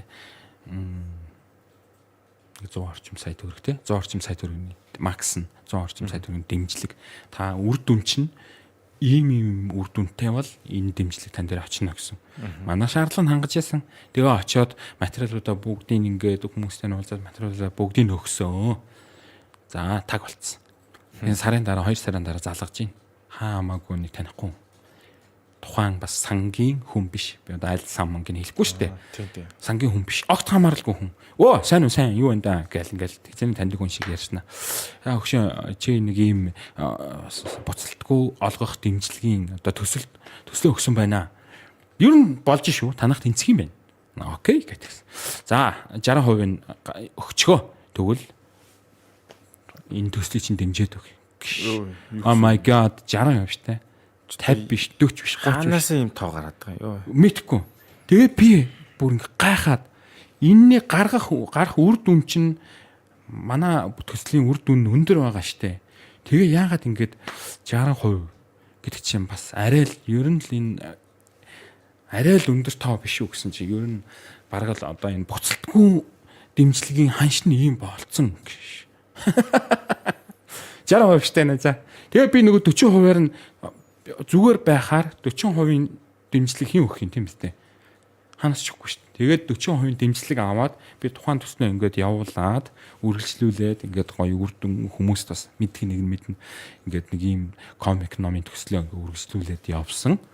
Тэгээ яг вэ тэгээд энэ дэвтэр амар гом. За тэр энэ төслийг бүтээж өгөө 60% авсан хүнд би баярлдаг. Тэгтээ бас арай л байгаа ч тийм. Тэр зүгээр л нэг хэдийн тийшээ коннект холболт хийсний төлөө 60%. Тэгэнгүүт би нөгөө 40%-аар нь ийм том 100% гүйцэтгэл бичсэн байдаг. Нөгөө төтөөгөө хүрэх гэж та нөгөө шилээ майж нь гэдэг шиг л юм болж байгаа юм чи. Чамд ийм тохиолдсон уу? За наач жоох аюу стресстэй гэсэн биш. Ингээд нэг жоохон юу болоод байгаа шүү дээ тий. Яг ийм орчинд ингээ бизнес явуулна гэхэр ч удаа тэгээд жоохон мухай л юм тий. Одоо нэг ахгүй хэлжээс үнэн л юм байна л да. Монголд бизнесийн гэдэг чинь цемпэн дээр цэцэг тарих байхгүй. Америкч бизнес нэг үл яг жинхэнэ гой хөрс байгаа. Бод төрсөн дөр юм тарьдээ шүү гэж тайлбарласан. Тэр шиг л хэлж шүү дээ. Цемпэн дээр цэцэг ургуулах гэдэг шүү дээ. Гэдэг чинь одоо жишээгөр л хүндэл гэсэн үг нэ л да. Одоо энэ бол одоо өөр олон салбарт л яг иймэрхүү үзэгдэл нэвтсэн байгаа гэдгээс айж юм л да. Байгаа тий. Одоо ер нь жоохон хоёулаа гэгэлэлээс харъя л да. Энэ жоохон одоо сүүлийн жилүүдэд багасж байгаа болов танд мэдрэгдэж байна уу? Багасж байгаа баха. Тий, багасах ёстой. Багасчиж бид нэр илүү гоё шудраг, илүү гоё ажиллах боломж болцоо бүрдэн амны бэлтгэс аштын билээ штэ. Багасж байгаа баха. Тийм бас байхаа гэд бод тишээ бас ховрлоо. Танд ийм мэдээлэл өгдөг л Монголд одоо энэ гадуур дэлгүүр супермаркетуудаар зарагдж байгаа хүмүүснүүд ихэнх нь одоо дотоодоос авч чадж гэнэ үү эсвэл одоо урдаас импортлж гэнэ үү энэ талаар мэдээлэл байгаа бол ер нь бидний энэ бодлон авч байгаа хүмүүс маань хэдэн хувийн дотоодоос байгаа бол юу юм бэлээ. Яг тоочны тоо мэдээлэл нь одоо байхгүй ч гэсэн одоо жишээлбэл ингээл хамтарж байгаа байгууллагуудаасаа ингээл зарим нь сонсон л доо. Тэгэнгүүт чинь одоо бас гадаадаас их авдаг юм бэлээ. Одоо жишээлбэл гурил мөрлаач гэсэн гадаадаас авдаг гээл тэгж гин. Яг яалтч хүн нүг хоолны технологийн хуваараас манай Монгол гурилын зарим нь болохгүй болно гэж болдгол юм бэлээ л дээ. Тэгэл гурилаа гадаадаас авдаг мавдаг гээл тэгэл их орцууд ер нь бол гадаадаас их юм бэлээ. Тийм тэгээд ер нь бол тэрийг сонсоод бас жоохон гонсооч лээсэн л та. Аль болох хүн дотоодоосоо ингээд авал. Гэтэ яг мэдээж тэр хүмүүсийн зориудаар тийгөө бас тооногч нь хүрдгүү ч юм уу бас стандарт хангахгүй ч юм уу нийлүүлэлт хүрдгүү ч юм уу те тэгдэл байх л да. Тэг ер нь бол тэгжис. Зүг. Ямар ч махвал одоо дотооддоо бол тийм махвал одоо дотоодоосоо гоё болж шээ. Гаднаас махаа үн гэж дахианыхаас бусдыг бол авахгүй байгаа тийм. Тэг ер нь бол тий. Дахиа гахаагаад их л импортлж оруулж ирдэг баг. Тэг бусдаар бол манай хөрөл. Одоо тийм манай махны салбараас гоё хөгжиж байгаа юм надад санагддаг шүү дээ. Илүү гоёс болоод илүү өргөжөөд тэ олон том компаниудаас энэ махны салбар руу орж ийн тэ. Тэгэнгүүт чинь дагаал хөгжиж шүү дээ. Тэрнээс энэ сауштай санагдаж. Жиркинүүд их гарч ирж байна тий. Тий. Олон брэндүүд. Тий. Жирки брэкс PMF-тэй байгаа шүү. Энэ бол технологи борцны л технологи санагдаад шүү дээ. Зүг. Борц тэгээд жинхэнэ Монголын одоо үндэсний л штэ. Тэр бол бас агуу ухаан байгаа хөөе те. Одоо 100 ха үнхэрүүлэхгүй яаж идэх вэ гэл одоо дээр үедээ бодчихсон л байгаа хөөе те. Тэгээ ер нь бол бид нар өөрсдөө сайн мэддэггүй ч юм уу судлаагүй болохоос ч юм уу ер нь бол манай Монголоос дээр үесээ ингээд гарсан хоолнууд гэж байдаг юм билээ. Одоо нэг Японы шабу гэдэг юм шүл гэдэг байхгүй юу? Японч судлаад би нэг Японы нэвтрүүлгийн баг ирж Монгол зүгээр эдийн засгийн нэвтрүүл хийсэн. Би зэн дээр Монгол талаас нь координатинг хийгээд ингээд хариуцаад явжсан баг. Тэгэхэд тэр Японы нэвтрүүлэгч нар ирээд энэ шабу шөлтөө юм хол Монголоос ах гарч ирсэн гэдэг юу түүхтэй байдгаа. Яагаад гэсэн чинь одоо бамбаач юм уу нэг юм дээр хоньны мах ингээд ягаад ингээд шүлэндэн буцалгаад ингээд хоньны махаа ингээд одоо буцалгаад ингээд иддэг байсан. Шөлтөө тийм иддэг байсан гэл тиймэрхүү юм ярьдаг байсан. Тэгэл одоо олон хоолод одоо энэ шорлон молдч гэдэг юм бас ингээд сэлэмдээ ингээд иддэг байсан чинь яг 100 батлагдаагүй ч гэсэн ер нь бол дээр үесээ бас манай монголчууд хоолны өрмөц тийм соёл тийм байсан байдаг. Хавгасаа үсэ одоо жишээлбэл юм аян дайнд явж байхдаа ч юм уу дандаа гэлс болохоор тийм хоолод байдаг байсан гэдэг байхгүй те. Одоо нүунийг ингэдэж шүү дээ. Ахаа ингээд нөгөө имэйл морь хоёрын гол тавьчуулаад тэг ингээд нөгөө давхиж байгаа хооронд имэйл морь хоёр нь үргэлцээд магтхан болоод иддэг байсан ч идэх ч юм уу те. Тэрийнхээ тиймэрхүү нэг тийм гоё төгөөд идэв шүү дээ. Тэгэл ер нь бол тэрийг гоё илүү гоё судлаад Монгол талаасаа те тэгэл гас гадаад дотоод одоо ер нь солонгосыг харж байгаа шүү дээ. Би зүгээр Монголоо ингээд гоё тийм гадаад ийм зах зээлтэй гоё таниулаад хоолны юм ингээд гоё соёл талаас нь илүү жоохон төсөв байдаг бол төсөв гаргаад уулсарнаар тий ингээд гоё сурчлаасаа гэж боддог байхгүй. Одоо солонгосчууд тэгэхэд өнөө бодлыг мэдэхгүй ч ахаал сонсон зүйлээ хэлчихэ. Нөгөө нэг солонгос кинонууд ингээд хоол нь гарах юм бол нэг татвараас нь хөнгөлдөг гинэ. Тий. Тэгэхээр нөгөө нэг солонгос кинонд чинь нөгөө их хоол гардаг тий. Ер нь бол ихэнх кинонд нь хоол гараал тий. Сүжиг овгаал ингэдэг шүү дээ. Гэдэг шиг одоо хоолны шоу одоо Netflix-ээр ингээл гарангар одоо тэр миний асуулт үзэж байгаа нэг кино байна. Одоо хоолны тухай жоон дээр үйлдэ буцчихдаг байхгүй. Тэгээд нэг бас тэндээ ингээ хоол мал хийгээд тэгэл ер нь хоол гэдэг зүйл бол ер нь улс орныг сурталчлах маш том зэвсэг болчиход байна. Энэ дээр манай Монгол улс ч гэсэн маш олон хийж болох юм материал одоо юм өрмөц гоё юм юмуд байгаад байгаа байхгүй. Түүх мэдээллүүд байгаад энийг л жоохон танилцуул гэж боддتي. Гоё янз бүр нэг гоё Netflix-ийн шоунд ч юм уу те. Нийтгүй нэг кино ч юм уу. Тий, докюментари ч байд юм уу те. Тэнгүүд монголчууд бид нар өөрсдөө мэдж аялал гоё үндэсний хоол ярилдаг байж болно шүү дээ. За энэ бол их үнээр чухал юм байна. Одоо чинь арт гэр ютуберийг бол тав мэдэж байх тий. Одоо би чинь комент нь уншиж чагаад би ингээд зөвхөн боод идэх гэж Монгол явсан гэдэг нэг комент бичсэн ч гайшлаа харин тий. Тэр шиг арт гэр шиг одоо тэр тодорхой нэг хэмжээнд л ингээд өөрөх хэмжээнд хийж штэ тий. Тий. Бүр саяын таны ярьдаг шиг өргөн дэлгэр хэмжээнд хүрэхин тулд одоо чинь яг юу хийвэл зохилт юм бол зөвхөн YouTube гэхгүйгээр тий. Харин тийм одоо арт гэр бол үнэхээр домгууд яст гэж боддог. Тэгээ юу контент нь ч гэсэн гоё. Тэгээ Монгол хаалгачсан гой сурталчилж байгаа тий. Тэгээд ер нь бол айгүй олон бяцлаг юм уншижсэн. Монгол одоо очие энийг идмээрэн. Скол очиод ирлээ гоё байсан ч гэдэм те. Тийм байсан. Тэгээ ер нь бол би зүгээр харахтаа хүмүүс илүү юунд төлөвлөж байна. Аль платформд байвал мэдээж YouTube байгаа. Тэгэл TikTok, Instagram, Facebook байна. Тэгтээ ер нь бол гоё ийм Netflix-ийн тийм гоё шоу хийчихвэл би зөв тэр нь трал гэж боддtiin те. Тэгэл ер нь бол Netflix одоо дэлхийн ихэнх улс орнд үзэж байна. Тэн дээр гоё гаргаж чадвал тэгэл их гоё Монголын хоолыг сурталчлангаа давхар аялал жуулчлаа хүчсэн тийм л юм. Тэгэхээр бүр яг ингээд нэг нарийн ниш одоо энэ контентыг хариуцдаг продюсерүүдийг барьж аваад л улсаас жоохон за нэг гаргадаг өгчээ гэж спортлох нь шүү дээ. Тийм. Тэ. Тэгжил бууж जैन тий. Ер нь л тэгжил бууж. Ямар одоо Netflix-ээр гарангууд одоо спонсорт юм гараад шүү дээ. Нэг давлгаалчвал үгүй сайн явах бах тий. Харин тэг. Гэтэ одоо нэг яг надад тийм бодол яг тийм байгаа ч одоо нэг юм за Netflix-ээр байхад би жишээлбэл тийм докюментари хийя ангууд одоо өөрөөсөө бузуу зардлаасаа гарах нь хэцүү те. Гэтэ бас улсаас авах нь бас хэцүү болсон шүү дээ. Уг нь бол авч болж. Гэтэ одоо нэг юм муу имижд болчихлоо шүү дээ. Нэг юм энэ наач нөө юунаас тийм док чинь улсаас нийтүүд авсан юм биш гэсэн ингээд. Тэ энэ нь тийм муу имижлэг шүү дээ. Тэгэнгүүт одоо бас тийм бас үндэстнийхээ соёлыг таньж бас нэг спонсор аваад явах хэцүү те. Бас нэг юм гурилмөрлөний компани ороод ингүүтээ тэрийг бас нэг хөсгөл төчнүүд за энэгээр заавал хоолын шигүүд байх хэцүү те. Тэгэхээр бас сайн бодож байгаа скол мөнгө зөвлөж байгаа юм дээ. Бас олон талтай юм байна. Олон хүчин зүйлүүд нь нийлжээж ин яг энэ Монгол соёлын хоолыг таниулахад төхөвтэй болох юм байна. Тэгээс сая ярин дундор бодогчлээ та ингээд хоол идэх хоолны контент хүмүүс яаж ингээд одоо манай дээрээ хоол хийгээд өгч гэдэг юм тиймэрхүү хүсэлтийг тавьж байна сошиалээр яаж чинь очиж хоол гэж идэв л гэдэг. Очиж идэг гэдэг. Тэгээд шүн мөн их гарч ирдیں۔ Тэгээд ямар ядраатай юм тэгэл. Тэгээд зарим нь уралж өмрөл заримд нь блоклолцсон тэгээд байж идэв. Тэгээд зөв шүү дээ. Шүн ингээд өсөд унтах чинь сайн баг. Одоо нэг хүчтэй ажиллаад хотоодонд байгаа бүх хоол молыг чинь шингээгээ сайхан тэгэл унтна гэсэн шүү дээ. Зөвлөгөөнүүд явагддаг. Тэгтээ ингээд заримдаа жоохон буурна, заримдаа жоохон нэмэгдэнэ. Тэр нь одоо баг миний контент хийхтэй хамааралтай л гэдгийг санагдаж байна.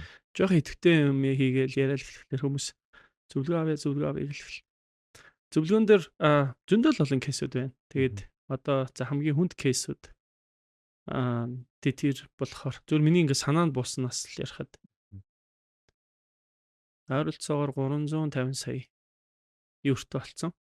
Тэм нэг хүн байсан. Тэр болохоор гадаадаас холбогдсон. Тэгээ тэр болохоор өдрийн зээл авцсан монголчуудаасаа 20 хэдэн өдөр болгон залгадаг. Тэг ингээ бүр дарамтанд орсон ажиллаж чадхаа болсон. Тэгээд тэр 400 сая төгрөний өрөөлөө. Тэрний хүүнд нь 5-6 сая зүр хүүнд өгдөг. Тэрийг авч чадахгүй. Тийм болцсон. Хүмүүс хүн холбогдчихсон. Тэгэл уйлаа л итгэсэн. Тэгээд миний зөвлөгөө чи угаасаа тийм хүн дэмжих зөвлөгөө байдаг. Надлаар тэгэл яа эн чинь өөрөө нэг тэр хүн даван тулах хэвэл зүйл байна. Гэтэ за ингээ 400 саяын сургалтын суулаа. Юу сурваа гэдэг асуултаар эхэлж байгаа юм л да. За яг юу сурав? Өрөөр дарахгүй юм уу те? Дарахлаар ингээд бүр өрн өсчт юм байна. Тэг ойлгосноо. За тэгвэл одоо сургалтынхаа үр дүнд яах хэрэгтэй юм бэл? Тэгвэл одоо өрөөр дарахгүй гэдэг зарчмаар байна. Тэр хүний өрийг өөр хүнээс авч өгөхгүй гэдэг дүрмтэй.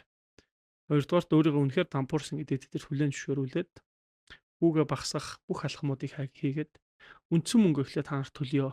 Дараа нь миний орлого болох юм бол би та нарт нөхөж төлөх юм боломж байна. Гэт ингээд явна. За ингээд хуулийн байгууллагаар явсан ч болно хамаагүй. А гэтээ энэний дунд та юу хийх хэрэгтэй юм гэхээр заавал өөртөө хадгаламж үүсгэх хэрэгтэй. Тэр чинь тэр хүний амьдрах итгэл нөхгүй. Тэ. Тэгэхээр өрөө төлөө дуусчаа гэдэг чинь зориг биш ээ гэдгийг л ойлгуулах нь л эхний бит хоёрын тэр хүний майндсет гэдэг одоо юм өөрчлөх гэдэг алхам нь. Тэгэл эхэлдэг. Нилээ хэд удаагийн видео колл уулзалт хийгдчихсэн. Нэг хэсэг болоод ингээд мартчихсан. Яа тэгэхээр хүмүүсийн санхүү дээр зөвлөгөө өгөөд маргааш өөрчлөлт гарахгүй л дээ чинь. Орлого нь сараар хязгаарлагддаг, жилээр яригддаг тий. Тэгээд тэр өрчин бас амар том үрцэл баг.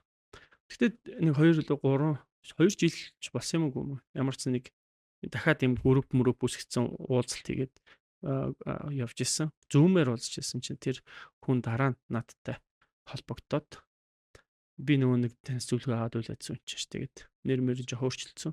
Тэгээд яасан бэ гэсэн чинь миний өр 70 болсон гэсэн баг. Тий. Тэгээд би хадгаламжиндаа бас нэг 40-50 таа 30 таач эхэл 30 саятай гэж ярьжсэн. Тэгээд ирж байсан. Тэгэхээр тэр хүний харах үнцэг нь л өрс. Тэгээд тэр хүмүүс дандаа ингэж хэлдэг. Би тгээ сайжрах болов энэ хүн шиг гэж асуудаг л да. Тэгээд эсвэл одоо ер нь ийм хүнд нөхцөөс гарсан хүн байна уу ч гэдэг юм асуултыг хүн болго асуудаг. Тэгэхээр эн чинь тэр нь хамаагүй байхгүй. Гардаг гэхэлэр тэр зүгээр л өнөөдрийнхөө сэтгэлийг л хийчих гэдэг болохоос биш. Итгэл найдвар хайчих гал үзээд байгаа болохоос. Зарчим нь яг эхлээд номер 1 би юу ойлгох хэрэгтэй юм бэ? Миний хамгийн том алдчихсан зүйл юу юм бэ? Ягаад энэ байдлаар би хүрчвэ? Юунаас болоод энэ рүү очичвэ? Тэ гэдгийг айгүй бодтойгоор яг өөрийнхөө босон бүх үйл явдлуудаас гарц гаргалгаа хийгээд эхнийхээ алхмыг хийх хэрэгтэй байхгүй. Тэгээ тэр алхмаараа эхний сар маш хүнд тулаанаар орно штэ. 20 хэдэн өдөр болгон залгадаг гар утаагаа ярина штэ. Тэгэл зөв үннээ ярина гэдэг чинь тэр намайг одоо тэр юу гэж бодох бол те. Бүр намайг дарамтлах байдаг гэл бүр нөө айцсан амар болсон байгаа. Тэгэхээр ингээд нөгөө нэг алхамуд хийгээд явах чухал байгаа байхгүй. Сүүлд яг бүр өөр кейсүүд бас орж ирдэг. Тэр нь болохоор мөрдөд тоглоом бет тавиад алдсан хүмүүс амарх орж ирдэг. Тэд нар дээр бол миний зөвлөгөө хэрэгжихэд хэцүү юм билээ. Тэгэхээр цэвэр сэтгэл зүйн асуудал одоо сэтгцийн эмгэг маягийн олчихно гэж дайрал идэхтэй дахиад. Тэгээ ухаарчлаа гэж бодоод яг миний зүгээр нийтлэг харсан хэд хэдэн удаагийн жишээн дээрээс харсан зүйл юу байсан бэ гэхээр тэр өөрийг нь тэр бетад алдсан мөнгийг нь ар гэр нь ихний удаад дарж өгсөн ах нар нь дарж өгсөн нь буруутдаг юм байна гэдгийг бол аюу саарсан. Яг л тэр хүн өөрөө зовлонгоо даван толоог ялаа өрөөгөл гэсэн үг л дээ. Ямар амар үгүй. Таар гэрийнх нь өрөвдөд төлчдөг тэнгуут нь өөгшөөж явах нь шүү дээ болд юм ингээд. Яг өөгшөхөөс илүү тэр хүн энэ удаагийн тэр асуудлыг даван туулахад тэр хүн өөрөө дараагийн хэдэн жилийг зарцуулах тийм урт хугацааны сорилтондоо хороогүй. Тэгэхээр тэр хүн юу гэхээр маш буруу зүйл хийсэн гэдэг мэдрэмж байсан. Тэгээ тэр мэдрэмжийг одоо зүгээр л хормхон зур хэдэн хүний харилцаагаар ухаарлаа өргөдүүл хайрлууллаа, уйллаа. За би дахиж тийхгүй. Тэр хүн амлаж ийн гэдэг. Тэр хүн гэхдээ тухай тэгж бодсон л ах. Дахиж тийхгүй л гэж бодсон баг. Гэхдээ тэр яагаад дахиж тийхгүй вэ гэдэг тэр нь том одоо юм үйлдэл хийх зовлон бие махбодоор мэдэрсэн тэр мөнгийг буцаж олох гэж яасан үйлдэл байхгүй учраас хэцүү л. Өөрөө нүрт тулж шугам дондор яваагүй учраас ийм асуудал үүсэж байна л да. Зүг. Тэгэл нэг залуу сая тэр нэг юун дээр онлайн юун дээр бас нэг биччихсэн шүү дээ. Би бас яг тэр бет-тавд ийм юу яадаг баг рулет маягийн юм байсан юм яс. Тийм юмар тоглоо тэгээ алдсан мөнгөө би 300 саяг алдсан. Одоо би тэрийг ухаарад их нэртэйгээ ярилцаад ойлголцоод одоо төлөө хувьж чинь төлж байгаа. Одоо надад нэг 200 үлдсэн байна. Одоо биений төлөхийн тулд дахиад надад тэдэн жилгээ ярьж байгаа байхгүй. Гэтэ энэ залуу үнэхээр тэр хичээлд суугаад яваад байгаа байхгүй. Яг өөрөө нүрт тулж штэ. Тэр би бичсэн нийтлэн очижсэн. Тэгэл нөхөр бол яг өөрөө төлөөл явж. Энэ бол яг энэ асуудлаасаа гарах хамгийн сайн арга юм байна даа гэж. Хүүхэд нөө өөрөө унжиж алхдаг гэдэг шиг л. За тэрийг бол их маш ойлгомжтойгоор мөнгөн лектор маань гоё тайлбарж өглөө. За тэгэхээр эндээс үүдээд ерөнхийдөө хүмүүс ингэж чөтгөрийн тавигт ороод тий гарахгүй жонглордоод ийм явж байна. Тэгэхээр ер нь ирээдүйдээ бид нар анхаарахын тулд энэ үр хүүхдүүд багаас нь хэрхэн одоо мөнгөний боловсрыг олох вэ? 10 жилд нь одоо заалтай юм шиг ямар арга одоо байж болох вэ? Хүүхдүүдэд ястай юу ч заах гэж хэрэггүй л гэж боддоо шүү дээ. Тий. Та өөрөө л аятайхан болчих гэдэг ганц л зарчим байна. Үгүйсээ тэр таны л тусгал юм чи. Өөрөө хадгалдаг хүүхдэд хадгалах заах ямар ч боломж ямар ч их үсгэр байхгүй шүү дээ. Мөнгө хадгалах хэрэгтэй. Тэр өөрийнхөө хийдэг бол өөрийнхөө хийгээд ойлгосон ухаарсан зүйлийг бол үр хүүхдүүдтэй бол яаж хийгээд ойлгуулна. За би ингээд мөнгө хадгалахад ингэдэг юм чинь хүүхдтэй хадгалах жоон тэсгэл хэрэгтэй байт юм да. Тэсхийн тулд яах вэ гэл тэ. Тэгэхээр хоёрдугаар сонголт гэдэг зарчим. Одоо жишээл би бол хүүхдүүдэд өөрийнхөө хүүхдүүдтэй гэхдээ энэ бол одоо өмнө хэрэгжүүлж үзчихсэн. Нэг юм авъя гэдэг зарчмаар худалдаа авах хэрэгтэй. Дэлгүүр. Тэгэл хоёр юм авчих юм бол нэгийг нь аавна гэл сонголт хийлгэнэ. Вэ гэл ингээл ойлгох юм бол алийг ч авахгүй гараа гэждэг. Тим хэдэд удаа туршилт хийжсэн. Тэгээ уйлна амар гомдно. Тэгтээ нэг юм ойлгоцсон байгаа. Тэр уйлсан, тэр гомдсон, тэр өдөр юу өсөө дэлгүүрээс юу ч аваагүй гарсандаа гомдсон хүүхдүүд маань манай хүүхд тэгээд дараагийн удаа орохдоо миний нэгийг л авна гэдэг өгүүлбэрийг маш сайн ойлгоцсон байдаг. Тэгэл нэгийг л авдаг. Тэгэхээр тэр хүн энэ хоёрын аль нь чухал вэ? Өндгөн шоколад нь чухал уу? Ундаан чухал уу? гэдгийг сонгодог. Биш тэр хугацаанд. Тэг аль нь илүү чухал вэ гэдгийг тэр хөөр ингээд ахиусаа ойлгох гэж чинь. Хоёрыг нь бол авахгүй юм байна. Нэгийг л авах юм байна. Тэг ингээд сонголттой. Заримг авах юм уу? Эсвэл ингээд яг нэг сонголтоо л юм. Тэгэхээр ийм сонголтуудыг хийж сурах чинь өөрөө төвчээрийг өгч байгаа байхгүй юу? Яг хөө энэ бол зүр хүн сурч хэрэгтэй зүйл. Гэтэ энэ бол нөгөө нэг боомлоод одоо юу гэдэг өссөн зүйлийг нөхгүй байна гэдэг ойлголтоос өөр л дөө баг ийм жижиг миний ойлгосон зүйл бол сонголт хийхийг заахыг л хичээж байгаа л жижигхэн туршилт юм уу? Одоо л арай өөр. Тэгээ мөнгийг нөгөө нэг бэлэн мөнгө хадгалуулах туршилтууд энэ төр бас хийлгсэн нэг хэсэг. Ингээд гахаант ч юм уу, ил ийм савнд ч юм уу. Яг мөнгө ингээ байж идэм аа гэдгийг мэдрүүлэх сонирхол. Тэгвэл ингээд нүдний гим таних. Яг уу ер нь бол нэг цэцэрлэгээс нь эхлээл тэд нар чинь ингээд ээж аавын нэг мөнгө өглөөр тэр ингээд нүдэн дээр нь байлгаад байвал яг мөнгө бол ийм юм байт юм. Гэтэ байж л байдаг юм байна. Яг л миний наалт тоглоом шиг те байждаг юм. Энийг байждаг зүйл. Тэгвэл бол ингээд багт нь л нэр мөнгө харагддаггүй нүдэнд нь үзэгддэг байх юм бол чи нүдний гим штэ. Маш ховор юм байна гэдэг мэдрэмж авна штэ. Хоёрдугаарт өөртөө мөнгөтэй байж чадах дадал ингээд дасал байхгүй болчихсон. Гэс л үргэлжлэл. Зөв. Яг ингээд өөрийн толны тусгал гэдэг бол айхтар юм шиг нэр. Яг тэгж л ойлгуулах юм байна. Тийм. Би бол тэгж л боддоо шүү дээ. Тэг. Миний нөгөө нэг ойлгож байгаа юм бол би туршиж үзэж байгаа зарим нэг зүйлээсээ л хүмүүс тавалцчих. За ингэвэл ийм л юм шүү байна. Зүгээр юм шүү. Тэгээ нөгөө нэг яг ингээд бодит нөгөө нэг эрдэмтдий баталсаар гэдэг шиг ингээд туршина гэдэг чинь үр дүнтэй юм л да тий. Хий хоосон биш болохоор. Тийм. Та одоо жишээл подкастаар орж байгаа залуучууд за яг ярианых нь хэдэн хувь нь яг өөрийнх нь туулсан кейс байна гэдгийг нь илүү хэрэгтэй л дээ. Зөвхөн миний бодлоор. Тэгэхээр Монголд нэг ийм өөрийнхөө хийж туршсан алдаа оноогоо хүмүүстэй хуваалцах нь чухал санагддгийг. Тэгэхгүй л ингээд нөгөө нэг Монголд хит юм өөрт болж байгаа бүх мэдээллүүдэд нуучдаг. Ялангуяа санхүүтэй холбоотойгоор ярих юм бол өнөөдөр бэлтгэс мөрөн гэдэг маш том юм хэрэг хөвсгөл болсон. Тэгээд тэр хэрэг өнөөдөр нийтэд ил тод олон кейс байвал уг нь хэрэгтэй юм санагддаг. Тэгжиж дараагийн хүмүүс нь би ийм лооврын ч юм уу ийм асуудал руу өөрийнхөө эрсдлийг хийж болохгүй, мөнгө хийж болохгүй юм байна. Богино хугацаанд их мөнгө олно гэдэг чинь хотлоо юм гэдгийг ойлгох хэрэгтэй байхгүй юу? Гэтэл энэ ингээ нууц ингээд яг юу болсон юм бэ? Айгу ерөнхий гэдээ тусчиж байгаа байхгүй. Тэгээ тэр чинь ингээд ичдэг те. Стабили. Одоо миний анзаарснаар гэх юм бол мэдээж өрдсөн сэлд үзүүлж байгаа хүмүүсийн бас дийлэнх нь ерөнхийдөө ирүүл гардаг. Гэтэ жижигэн юмнууд гэдэг байгаа нь одоо цус нь жоохон өтгөн байна да, цус жоохон магадaltaй байна да, битүүн дээд сайртны юм байна да гэдэг нүд нь бол ер нь эртгэндээ засчих юм бол цаашдаа хүндрэх асуудал нэг багаснаа гэдэг утгаар ярьж байгаа. Тэгээ эндээс бас магадгүй та нэг вирустэй байна, нэг илгэнэ чи нэг юм ургацсан биш, энийг хяналтанд аваарай гэдэг ч юм уу те.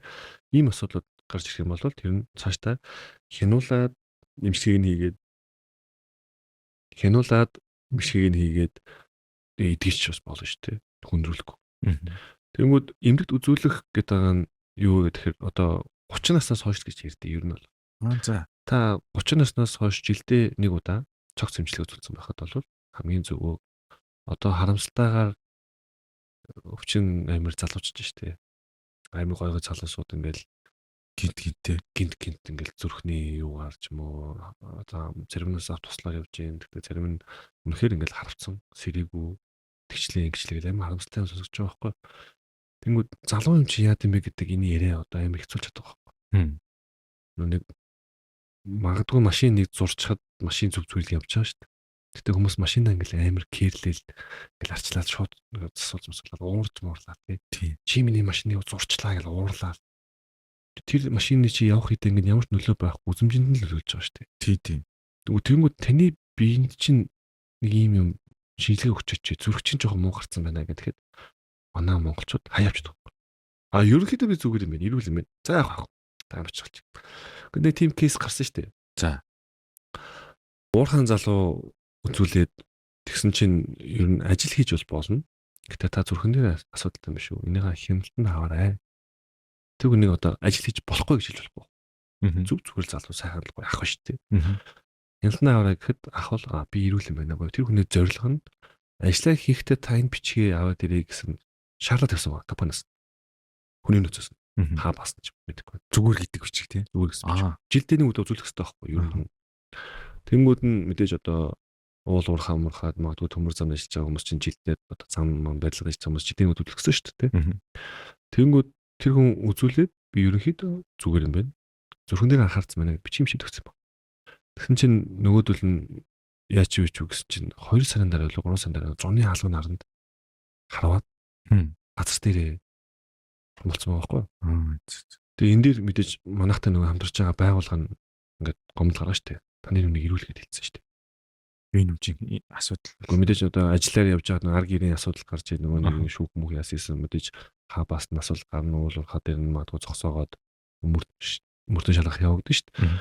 Тэгэнгүүт манай талаас үзүүлсэн чинь энэ хүн чинь зүрхэн дээр асуудал байна. Энийг та хяналтанд аваарай буюу даралтаагийн эмээ уугаад хяналтандаа ингээд яваа. Шаардлагатай бүр эмчтүүлээ гэсэн бохоо. Өрдсөн сэглэгч нь бол ингээд танд ямар нэгэн асуудал байна уу гэдгийг ерөнхийдөө л гаргаж байна. Ерөнхийдөө. Мэдээж та бүх юмгаа нэрлүүлэх юм бол магадгүй хойш төргөн үзүүлж болох байхгүй. Өөрийнхөө биеийг бүгдийг нь ухуулад ингээд ямар нэгэн асуудал нөхөд магадгүй 2 сая төгрөг 3 сая төгрөг болж магадгүй. Гэтэ мэдээж 200-аас 300 мянган төгрөг үзүүлж байгаа бол ерөнхийдөө шээсийн үзэж байгаа, бөөрийн үзэж байгаа, эдлийн үзэж байгаа ерөнхийдөө л хараад за энэ нэг юм биш үгээд тэр юмын цулгаагаад авдаг. Уяаны үзүүл барьж байгаа гэдэг чинь тий. Завч тийм гоцоо авдаг. Тэгсэн чинь тэр кейс дээр гоцоо биш үү та энэгээр яваарай гэхэд нөгөөх нь ерөнхийдөө би зүгээр юм байна. Зүрхэн дээр жоо асуудал байх. Тэг нэрэл ажиллаж болно. Хяналтаа авах хэрэгтэй гэсэн чинь халуунаар нь 100 магадгүй хүн ачааг ядарч хагаад тэр хүн бурхан болсон байгаа байхгүй. Тэгэхээр хэлэх гээд байгаа санаа нь үзүүлчихэд зүгээр гэж хайж явж байгаа нь яг эцсийн байдалтай тэр нэг машины зурулсан юугаа янзлан гэдэг шиг тэрийг бүр эцсийн байдал хүртэл яваад өөрийгөө хайрлах хэрэгтэй байхгүй. Өөртөө хайргүй мэхэд иргэн дээр нь хайрлах хэрэгтэй шүү дээ. Хайр түүний хайрлах хэрэгтэй шүү дээ. Тэгээд одоо нэг хөгшин настай аав ээжүүд би явахгүй гэл тээ. Тэнгүүдээ мөнгө мөргөө байна гэдэг ч юм уу тий. Тэгвэл хүүхдүүд нь та яваач та бүжтэй гэж баг одоо төсөл байдал тийм биш зарим газар. Тэгэхэд багасаа ингээд хөвшээд багасаа тэгээд 30 наснаас. Одоо тэгэхээр энэ улам урагшлаа нас залуужаад байна тий. Тий, өвчний юм залуужаад байна. Тэгэхээр ер нь бол 40 мөч төхөөд биш ер нь 30 наснаас л жилдээ нэг удаа үлсэгдээ хамгаалсан байх хэрэгтэй. Тогтмол тий. Заавал нөгөө нэг төрөвлж хаач гэж ярихгүй. Заавал эмэгтэйний министраас тааралт гэж ярихгүй. Хөхний хорт одоо гэж айлгах албагүй байхгүй. Зүгээр л жилдээ нэг удаа тогтмол мөнгөдлөө үзүүлчих юм. Тэгээд өөрийгөө юу л гэдэг баталгаа авчих. Тэг санаа амар яв. Тэгээ юм өчөөд эмч намайг зүрхсэндээ гайгуудыг энэ чинь нөгөө нэг цөсөнд чулуун гэжсэн энэ нөгөө цөсөнд одоо болохоо яж байгаа бахта гэдэг ч юм уу тий. Өөрийгөө мэдүүлж эхэлж шүү дээ. Зүг. Тэгээ одоо бүр хоол зүйч нүртэл таны цусны бүлгээс жахуулаа таны биеийн физиологинд чинь тааруулаад ийм хоол зүйч хэрэглэх юм энэ хүртэл байт юм бэл. Тэгээд 30 наснаас хойш нэг удаа 40 наснаас хойш жилдээ 2 удаа хотодод урандуулж явах хэрэгтэй ч юм уу гэсэн юм байт. Тэр ойлголоо. Тэгээд сайн таны авдаг жишээлх шууд бууж ин тийм машин дээр нэг зураас бол гэл яаран сандраал нэг засварт өгөхгүй л дээ. Тэгснэ та нэг өрсөн сэлгийн дорыг бол заахгүй гэж болно. Тэгэхээр энэ бүр амар том нэг юм сонин сэтгэлгээний ч юм уу нэг юм байгаад байна шүү дээ тий. Тэгэхээр энийг л хүмүүст мангашуулахын тулд за жилдээ нэг удаа шинжилгээнд орох хэрэгтэй байна. За тэхийн тулд та өөрийгөө ойлгох хэрэгтэй мэд надад айгүйх бууж байна. Тэг жоохон зөөрлөнгөт миний тэр авт юм да энэ шиг магадгүй ингээд эмчтэйг илүү сайн ярилцах юм болоо да. Миний саний нөгөө ярьсан кейсэн дээр бас нөгөө анхны кейсэн дээр тий толгой өвдөж байгаа шалтгаан хамарныхаа халаанд хийгээвөөсөө болоод зүрхэнд дэлссэн байсан учраас миний бие ядарсан байсан тий. Тэр хүчит төрч аав гэсэн. Тэгэхээр энэ дугаа асуудал шал өөр газар байгаа байхгүй тий таамаглах гаргагүй. Тий. Тэгэхээр хүний эрүүл мэнд гэж үнэхээр одоо ямар нэгэн мөнгө төгрөг эд зүйлсээс хойшгүй чухал зүйл учраас сая мөнгө мөрөмтлийн хүрэл захирлын эснийг одоо баг ингээд тэмдэглэл дээр бичээваад ингээд хадгалмаар санагдаж байна. Тэр нь ямар ч үстэй гэхээр өөртөө хэлэхгүй хүмүүс мартчихад байт юм аа л гэж бодоод байна л да. Японы өдөр Монголд анх ирэхэд юу таныг шоконд оруулжсэн бэ? Бүр ингээд огт мэдэхгүй тийм Монголын ер нь явцын дунд ч гэсэн анх чихгүй сүүлийн үед ер нь шоконд оруулж байгаа зүйлүүд юу вэ? Одоо таны хувьд бол байж боломгүй зүйл байгаа даа шүү дээ. За өөчөөрэй. Анх шоконд орж исэн юм гэхэр чи одоо шоконд орж исэн юм зөндөө байгаа юм да. Тийм. Би анх Монголд ирээд Монголд ирэхээс өмнө Монголын тухай уншаад тий дундаж цалин чин тухайн үед чи нэг $80 орчин байсан. Доллараар. Монгол харьцах төгрөгийн ханшин ч гэсэн чанга байсан баг тухайн үед тий. Гэхдээ доллараар $80 орчин байсан. Санаадах. Тийм $80 буюу нэг 100,000 төгрөг. Үгүй 100,000 төгрөг байгаагүй 97 онд чинь 78,000 төгрөг байсан баг. Тэгээд 78,000 төгрөг тэг хэрлээ. 78,000 төгрөгийн цалин авдаг хэрнээ Виставка гэдэг нөгөө хормын ордны баруун талд юу гэдэг шүү дээ том зах шиг дэлгүүр одоо хувцсны тий. Тийм хүүхдийн ордны хойдолтой. Тэнд очихоор гутал нь 300,000-аас дээш байгаа байхгүй юу? Тухайн үед. Энэ хүмүүс ч одоо яаж амьдраад идэм бол тий? Цалин юм. Тий. Тэгээ тэр үедээ монголчууд ч юм тийм гутал өмсөд 60-70,000 төгрөгийн цалин гутал цалин аваад тийм гутал 300,000 гутал өмсдөг байсан хүмүүс шүү дээ. Тэрийг бодох юм бол одоо хамаагүй одоо нөгөө цалин өссөн байгаа. Тэгээд тэр үед хүмүүс яаж тэр гутал авдаг байсан гэхээр бас янз бүрийн 8 хийжсэн байгаа байхгүй тий. Зүг. Одоо бол таны хувьд л цалингараа л яг юм аавна гэж утсан чинь тий. Багтахгүй байсан юм биш үү? Зүг. За одоо тэгээд буцаад хоёулаа таны бизнес руу бас орох гэжлээ л да. Та нөгөө бас нэг ярен дээр 2025 онд хятад руу одоо манай урд төвш рүү зөв юм бол гаргана гэжсэн. Энэ ажил нь юу нь явж байгаа болов?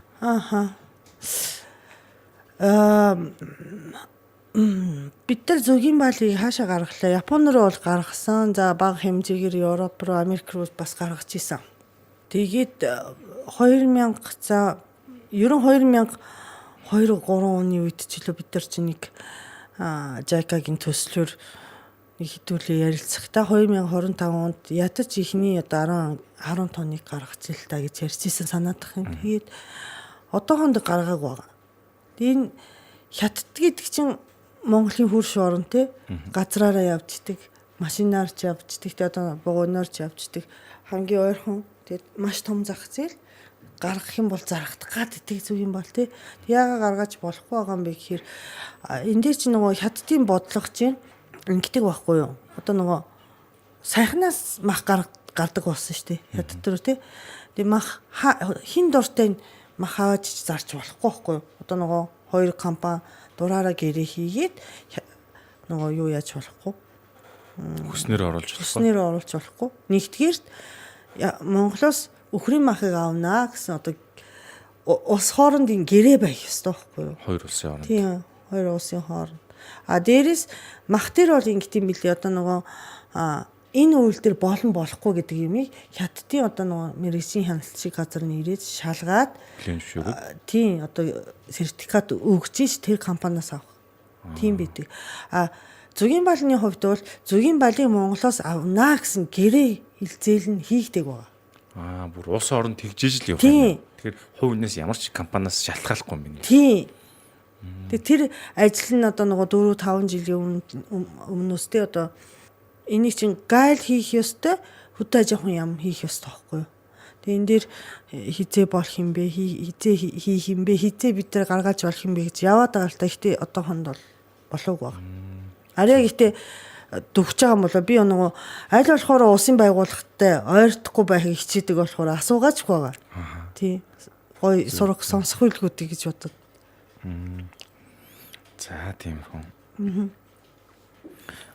Та ингээд одоо ярианы хамгийн ихний хэсэг рүү буцах чинь л та хамгийн ихэнд та яаж Монголтой холбогдсон вэ гэж би асуужсэн. Тэгэхдээ ер нь яагаад энэ Монголын чиглэлээр судалгаа төр диплом ажил хийх болсон юм бол яаж байгаа сонирхсан юм бол хоёул бол Монголд ирээд суурьсан талаар ирсэн. Яагаад хамгийн анх Японд байхдаа та оюутан байхдаа сонирхож гисэн үндэслэл нь юу юм бол? Үнэндээ бол анх их сургуульд орохдоо болохоор би Монголын түүхийг судлана гэж бодоагүй байхгүй юу.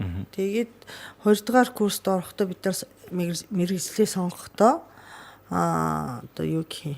Надад Азийн түүхийн одоо нөгөө юу судалгаа л үлдсэн байсан. Тэгээд тэр дундаас Солонгосыг сонгох уу, Хятадыг сонгох уу, Араб, Вьетнам те одоо нөгөө зүүн өмнөд Азийн гэдэг хэд хэдэн газрын түүх байсан. Тэгээд тэр дундаас надад маш шинэхэн санагдсан Монгол. Одоо бид нар чинь Вьетнам руу, Солонгос руу, Хятад руу ингээд юм харилцаа тухайн үед ч гэсэн их харилцаатай. Эдийн засгийн хувьд ч гэсэн одоо нөгөө зурагтаар Хятадыг, Солонгосыг байнга хардаг байсан. Тэгээд монголчин одоо нөгөө дөнгөж ардсан ус болсон. Тэгээ шинэхэн байсан. Тэгээд бас монгол хэлийг заадаг газарч ховор байсан. Тэгээд ямар ч гэсэн эрэлт хэрэгцээтэй бас сонирхолтой санагтаад. Ер нь ингээд айгуу зөрүүд байхгүй би чинь. Хүн инг гэхээр чинь явдггүй. Манай аав намайг эмч бол гэсэн. Тэгээ болов. Тийм зөрүүлжээ сонгосоор агаад Монголд ирсэн л те. Ихтэй яг нөгөө үнэхээр ингээд Японд түүхийн ангит Ёшида багшийн шав явахдаа үнэхээр сонирхолтой санагтаад энд амьдрах гээд ирж байгаа шүү дээ. Ерөөс сонирхолгүй бол ирэхгүй байсан. Тэгээд миний судалж исэн яг дипломын ажил нь юу вэ гэхээр хичээнгүй сайд фонтаны урд ингээд юм байдсан шүү дээ. Цэрэнд орж сайдын хөшөө байдаг тий. Хөшөө байдсан шүү дээ. Тийм. Хичээнгүй сайд цэрэнд оржийн тухай дипломын ажил хийсэн. Тэгээд тэрний өмнөх үе болон одоо нөгөө Сүхбаатар Жанжин одоо Богдхааны засгийн тухай тэр үе Монголын түүх бас маш сонирхолтой байсан. Тэгэхээр нэг төгрөг биш үү? Нэг төгрөгийг юутай тэмцэх үнцэнтэй байлгах уу гэдэг хурлын тэмдэглэл энэ төр байгаа байхгүй юу? Тийм. Юу гэж бодож байна? Тэгээд та юу асан биш үү? Тийм. Монголын түүхийг судлаа гэж шийдсэн юм биш үү? Тэгээд үнэхээр гоё Монголын тэр үеийн түүх бидний хувьд ч гэсэн тэр үеийн түүх чинь одоо харьцангуй хаалттай байсан.